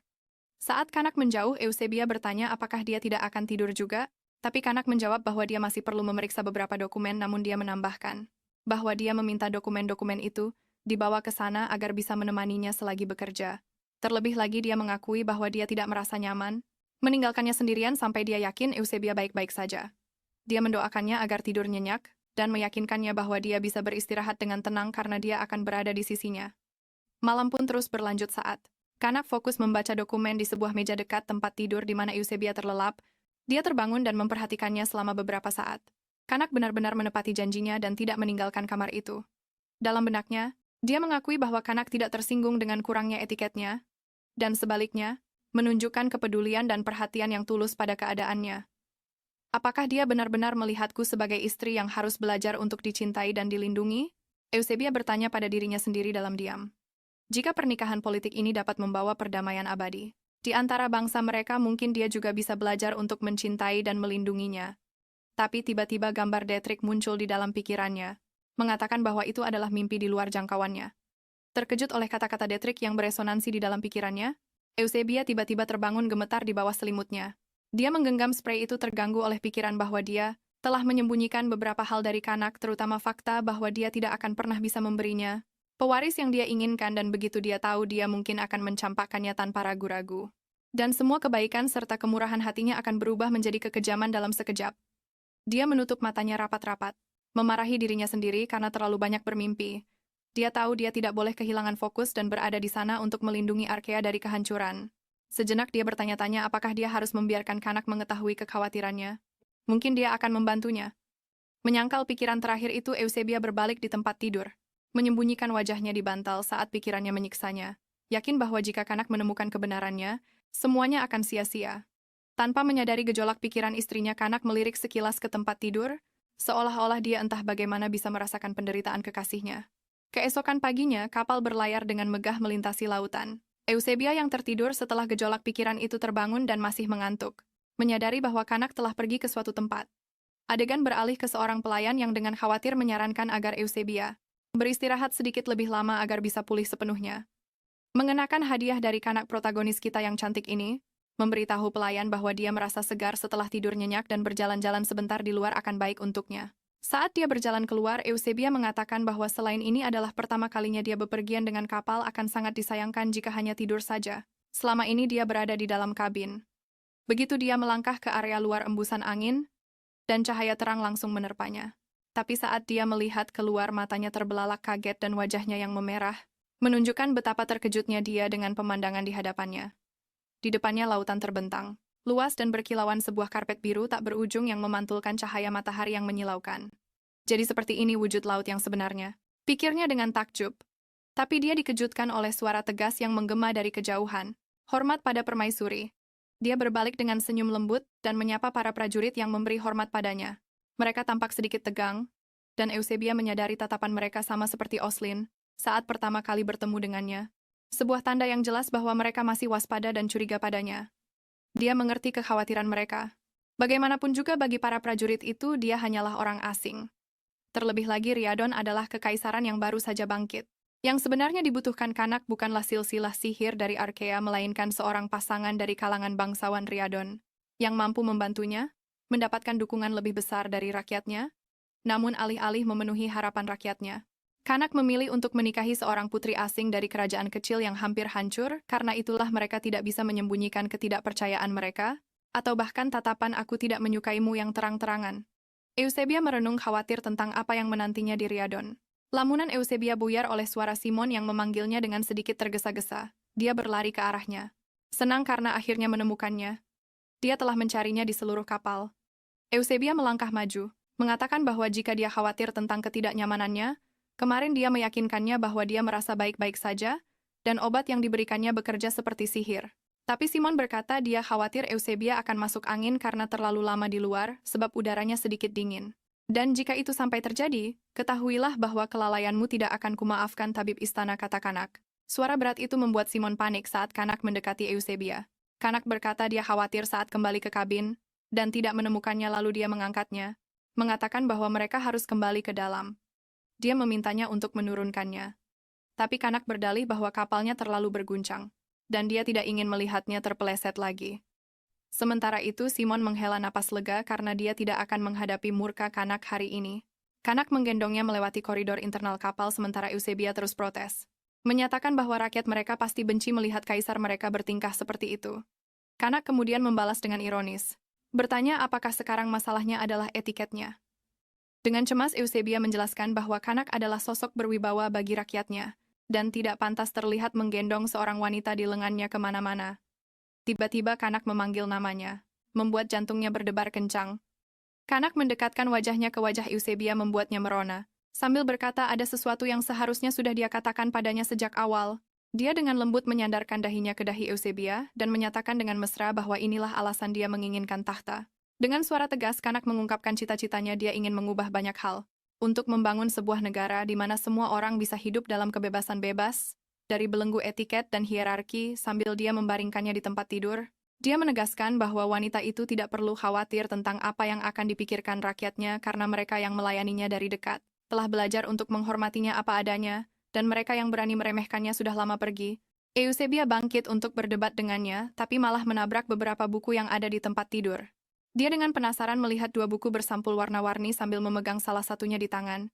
Dia menatap Kanak, dan bertanya buku apa itu. Kanak mengatakan dia membawakan buku-buku itu untuknya saat dia sedang tidur, agar dia punya sesuatu untuk mengisi waktu karena tidak banyak yang bisa dilakukan di kabin. Dia terkesan saat menyadari bahwa ada buku-buku di dalam kapal. Kanak kemudian menjelaskan bahwa buku adalah teman yang sangat baik untuk perjalanan jauh, dan bahwa buku-buku itu dibawa dari perpustakaan istana di Riyadh. Dia bertanya apakah Eusebia tidak suka membaca, dan dia dengan cepat memeluk buku yang dipegangnya, dengan percaya diri menyatakan bahwa dia sangat suka membaca. Dengan gembira dia berkata bahwa setiap kali punya buku dia selalu berusaha membacanya, tapi akhir-akhir ini dia cukup sibuk. Kanak lalu menyarankan jika memang begitu mereka harus meluangkan waktu untuk membaca bersama. Keduanya pun menghabiskan waktu dengan membaca, dan Eusebia yang terpesona oleh halaman-halaman di hadapannya menjadi semakin terkesan dengan kemegahan kekaisaran Riordan. Dia membalik halaman-halaman buku itu dan menyadari bahwa meskipun sudah tua dan langka, kondisinya terjaga dengan sangat baik. Sambil melirik Kanak, dia teringat pernah mendengar bahwa Riadon memiliki perpustakaan salah satu yang terbesar di benua itu. Mungkin seleranya pada buku adalah alasannya. Sepertinya semakin banyak waktu yang dia habiskan bersamanya, semakin banyak sisi baru dari dirinya yang dia temukan. Dia selalu membayangkannya sebagai seorang prajurit kasar yang hanya siap untuk berperang. Dia tidak akan pernah membayangkan bahwa Kanak adalah seseorang yang mampu menghabiskan berjam-jam membaca buku, hanya untuk kesenangan semata. Saat dia merenung, dia memperhatikan Kanak mengerutkan keningnya, sangat fokus pada buku yang sedang dibacanya. Dia tersenyum menganggapnya menggemaskan merasa senang melihatnya begitu tenggelam, dan berubah karena konsentrasi. Eusebia teringat bahwa membaca selalu menjadi hiburan favoritnya karena dia menghabiskan waktu berjam-jam sendirian di istana. Dia menemukan dalam buku sebuah obat untuk kesepian, sebuah cara untuk mengetahui kehidupan dan pemikiran orang-orang yang tidak akan pernah bisa dia temui. Tapi sekarang pikirnya sambil melirik Kanak yang sedang membaca di sampingnya. Dia berbaring di tempat tidur. Sekarang dia tahu bagaimana rasanya memiliki seseorang yang mengerti. Antusiasmenya terhadap buku akan sangat menyenangkan jika kehidupan yang menantiku dan di Riadon tenang dan damai, harap Eusebia saat dia mulai tertidur. Beberapa waktu berlalu dan Kanak dengan lembut mengguncangnya memanggil namanya sambil mencoba membangunkannya. Dengan mengantuk, dia menatapnya bingung. Kanak kemudian memberitahunya bahwa kapal akan merapat di pelabuhan dan sebentar lagi mereka harus siap untuk memasuki istana kekaisaran. Mereka kemudian menaiki kereta yang akan membawa mereka ke istana, dan Eusebia dengan cemas bertanya apakah Kanak tidak seharusnya tampil di depan umum terlebih dahulu. Dia kembali dengan seorang putri asing sebagai istrinya. Rakyatnya pasti sudah sangat menantikan pengalihan perhatian ini. Kanak menjawab bahwa dalam beberapa hari dia akan membuat pernyataan publik mengenai masalah ini, dan kemudian rakyatnya akan mendapatkan pengalihan perhatian, yang sangat mereka inginkan untuk memuaskan rasa penasaran mereka. Sedikit malu Kanak mengakui bahwa jika memungkinkan, dia ingin secara resmi memperkenalkannya kepada rakyat hanya setelah mereka mengadakan upacara pernikahan yang layak di ibu kota. Bagaimanapun juga apa yang terjadi di Arkea hanyalah sebuah formalitas, bukan perayaan yang sesungguhnya. Eusebia memiringkan kepalanya sedikit penasaran, berpikir bahwa upacara di Arkea memang sederhana tapi bisa diterima. Upacara yang layak akan menjadi penting untuk memperkuat posisinya sebagai Ratu Permaisuri, jelas Kanak saat mereka memasuki istana. Istana kekaisaran itu jelas terlihat jauh lebih besar dan megah daripada istana kerajaan kecil seperti Arkea. Adegan kemudian beralih ke para pelayan yang secara resmi memperkenalkan diri kepada permaisuri baru. Di barisan paling depan, seorang wanita memperkenalkan dirinya sebagai Marian, kepala pelayan istana kekaisaran, sambil membungkuk sopan di hadapan Eusebia. Marian memberitahunya bahwa semua persiapan telah dilakukan untuk memastikan dia merasa nyaman. Dia berterima kasih padanya. Mariana kemudian menyarankan agar mereka melakukan tur singkat di istana, untuk membantu Eusebia merasa lebih betah. Lorong-lorong istana berkilauan di bawah lampu gantung yang megah, dan detail-detail emas sementara cahaya lembut menyelinap masuk melalui jendela menambah kemegahan tempat itu, dan Eusebia menyadari hal ini merenungkan bahwa segala sesuatu di istana itu tampak seperti bukti nyata kekayaan dan kemakmuran Rhiannon. Hal ini membuatnya sedikit lebih mengerti mengapa Arkea kalah perang di kehidupan masa lalunya. Mereka meremehkan kanak dan gagal menyadari pentingnya memahami musuh. Melihat keluar jendela sesuatu di luar menarik perhatian Bia. Dia menunjuk ke sebuah bangunan yang jelas berbeda dari yang lain dan bertanya pada Marian mengapa ada perbedaan itu. Marian menjelaskan bahwa mansion itu adalah bangunan tambahan baru di istana, dan menyadari tatapan penasaran sang permaisuri pada mansion itu, Marian bertanya pada Eusebia apakah dia ingin mengunjungi tempat itu. Bia merasa tertarik karena bangunan itu tampak seperti salinan persis istana kerajaan Arkea. Meskipun begitu, Eusebia menjawab bahwa mungkin dia bisa mengunjungi tempat itu lain waktu, tapi untuk saat ini dia lebih suka menyelesaikan tur di istana utama.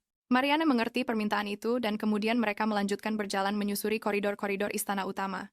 Sementara kepala pelayan menjelaskan fungsi setiap ruangan, dia membuka sebuah pintu putih dengan detail emas yang dihias dengan mewah dan menjelaskan bahwa ini adalah kamar permaisuri. Oleh karena itu, ini akan menjadi kamarnya selama dia berada di istana utama. Ruangan itu luas dan terang, dihiasi dengan perabotan mewah yang terbuat dari kayu berukir rumit dengan detail emas.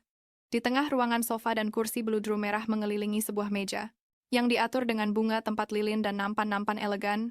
Di latar belakang, ranjang 4 tiang yang megah tampak menonjol, dikelilingi oleh tirai yang ringan dan lembut. Terkesan dengan kemegahan ruangan itu, Eusebia berkomentar bahwa mungkin kamar ini terlalu mewah untuknya. Marianne tidak menanggapi komentar sang permaisuri, sebaliknya dia mengalihkan pembicaraan dan memberitahunya bahwa mereka telah mengambil kebebasan untuk menyiapkan air mandi hangat bagi Eusebia, agar bisa bersantai setelah perjalanan panjang.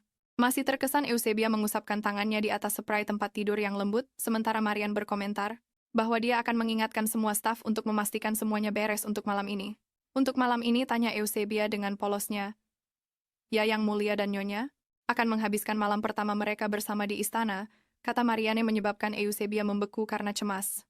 Adegan beralih ke malam hari. Kanak dengan tangan bersedekap berada di kamar permaisuri, menyadari bahwa suasananya sedikit berbeda dari biasanya, dengan sedikit rasa malu. Eusebia menjelaskan bahwa Marianne dan staf lainnya menyiapkan kamar dengan cara khusus malam itu untuk menjadikannya pengalaman yang tak terlupakan bagi mereka berdua. Malam yang tak terlupakan ya? Sekarang itu menjelaskan pakaiannya, kata Kanak sambil melirik sekilas ke arah Eusebia. Eusebia mengenakan gaun biru tua yang indah. Malu dengan komentarnya, dia bertanya apakah gaun itu terlalu berlebihan. Sedikit mengalihkan pandangannya, Kanak menjawab bahwa sebaliknya gaun itu terlihat sempurna untuknya. Mungkin bahkan terlalu sempurna. Dia menyatakan bahwa dia berjanji untuk menunggu sampai wanita itu siap menyelesaikan pernikahan mereka, tetapi melihatnya seperti itu, dia mengakui sulit untuk menahan diri. Kanak berdeham mencoba mengendalikan hasratnya. Dia berjalan menuju tempat tidur, mengatakan bahwa wanita itu pasti lelah, jadi akan lebih baik bagi mereka untuk tidur. Dengan sedikit ragu, Eusebia meminta maaf kepada Kanak, mengaku bahwa dia tidak tahu banyak tentang urusan kamar tidur. Tidak seperti dirinya, Kanak berbalik ke arahnya dan menjawab bahwa tidak ada alasan untuk meminta maaf. Karena dia juga bukan seorang ahli. Sedikit tersipu, dia mengakui bahwa dia belum pernah memiliki keintiman semacam itu. Dengan siapapun. Terkejut, Eusebia secara spontan berseru, "Benarkah?" Kanak bertanya mengapa dia begitu terkejut mengetahui hal ini. Dan dia menyadari bahwa dia sedikit tidak sopan menjelaskan bahwa karena Kanak adalah seorang kaisar, ada aturan yang mendorong hal-hal seperti itu untuk membantu memastikan suksesi takhta. Dia duduk di tempat tidur dengan cemas dan tatapan yang penuh harap, namun tidak percaya diri.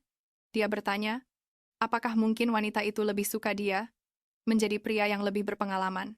Pria dalam urusan ini. Tatapan Kanak mengungkapkan ketakutannya untuk tidak cukup baik, tapi juga kesungguhan dan keinginan untuk diterima oleh Eusebia. Dan ini mempesonanya karena dia tidak pernah membayangkan bahwa seorang pria bisa menunjukkan ekspresi yang begitu rentan. Khawatir karena menyadari istrinya diam, Kanak mencoba mencairkan suasana dengan lelucon, mengatakan bahwa sekarang mereka punya masalah. Karena dia tidak bisa begitu saja keluar dan belajar sendiri tentang subjek itu dengan cepat. Eusebia menjawab bahwa bukan seperti itu. Dengan nada serius, dia menjelaskan kalau dia bukannya tidak mau orang yang berpengalaman, Dia hanya kaget dengan situasi ini. Kanak mengakui bahwa ini memang sebuah masalah karena tak satu pun dari mereka yang benar-benar tahu cara memulai sesuatu yang lebih intim. Dia memegang tangan Eusebia dan berkata mungkin mereka harus berlatih sedikit bersama sambil menambahkan kalau dia pernah dengar. Langkah pertama itu selalu berpegangan tangan. Kanak kemudian menyarankan bahwa mungkin setelah ini mereka harus berbaring, berdampingan dan melihat kemana hal itu akan membawa mereka. Wajah Eusebia langsung memerah, jantungnya berdebar kencang, dan dalam hati berpikir apa yang harus kulakukan. Dia pun menyetujui saran itu, tapi mengaku ingin ganti baju dulu karena dia merasa tidak nyaman dengan gaun yang dipakainya.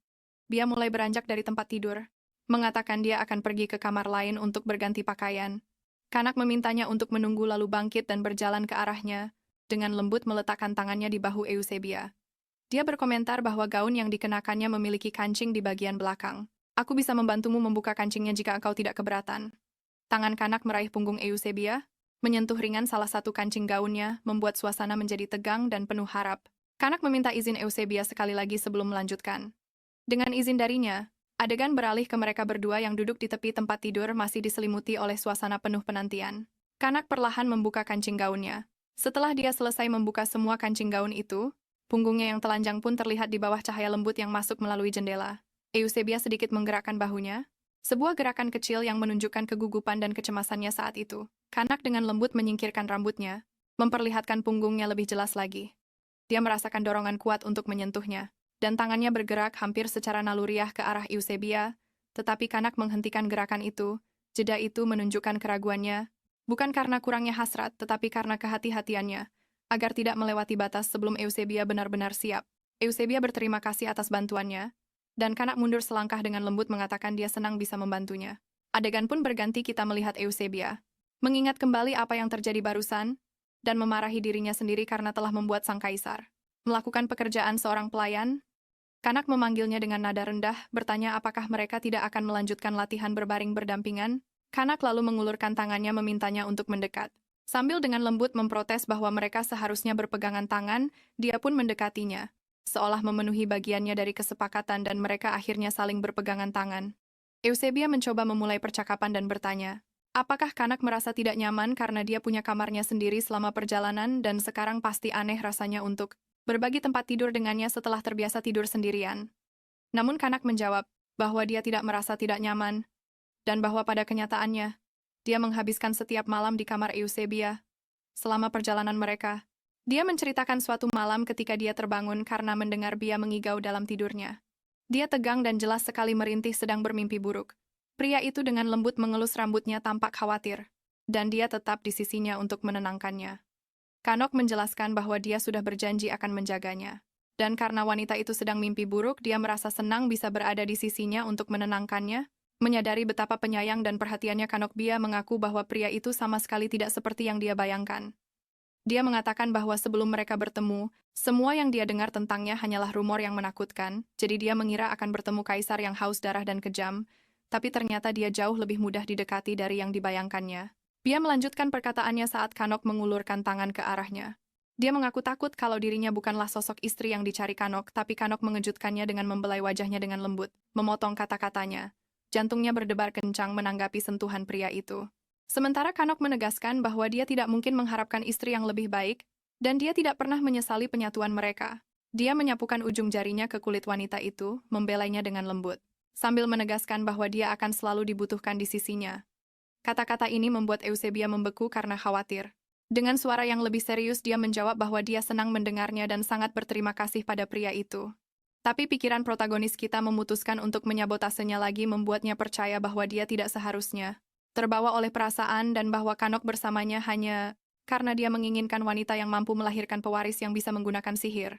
Keesokan paginya, Eusebia memperhatikan sebuah vas berisi mawar di samping tempat tidurnya yang tidak ada di sana sehari sebelumnya.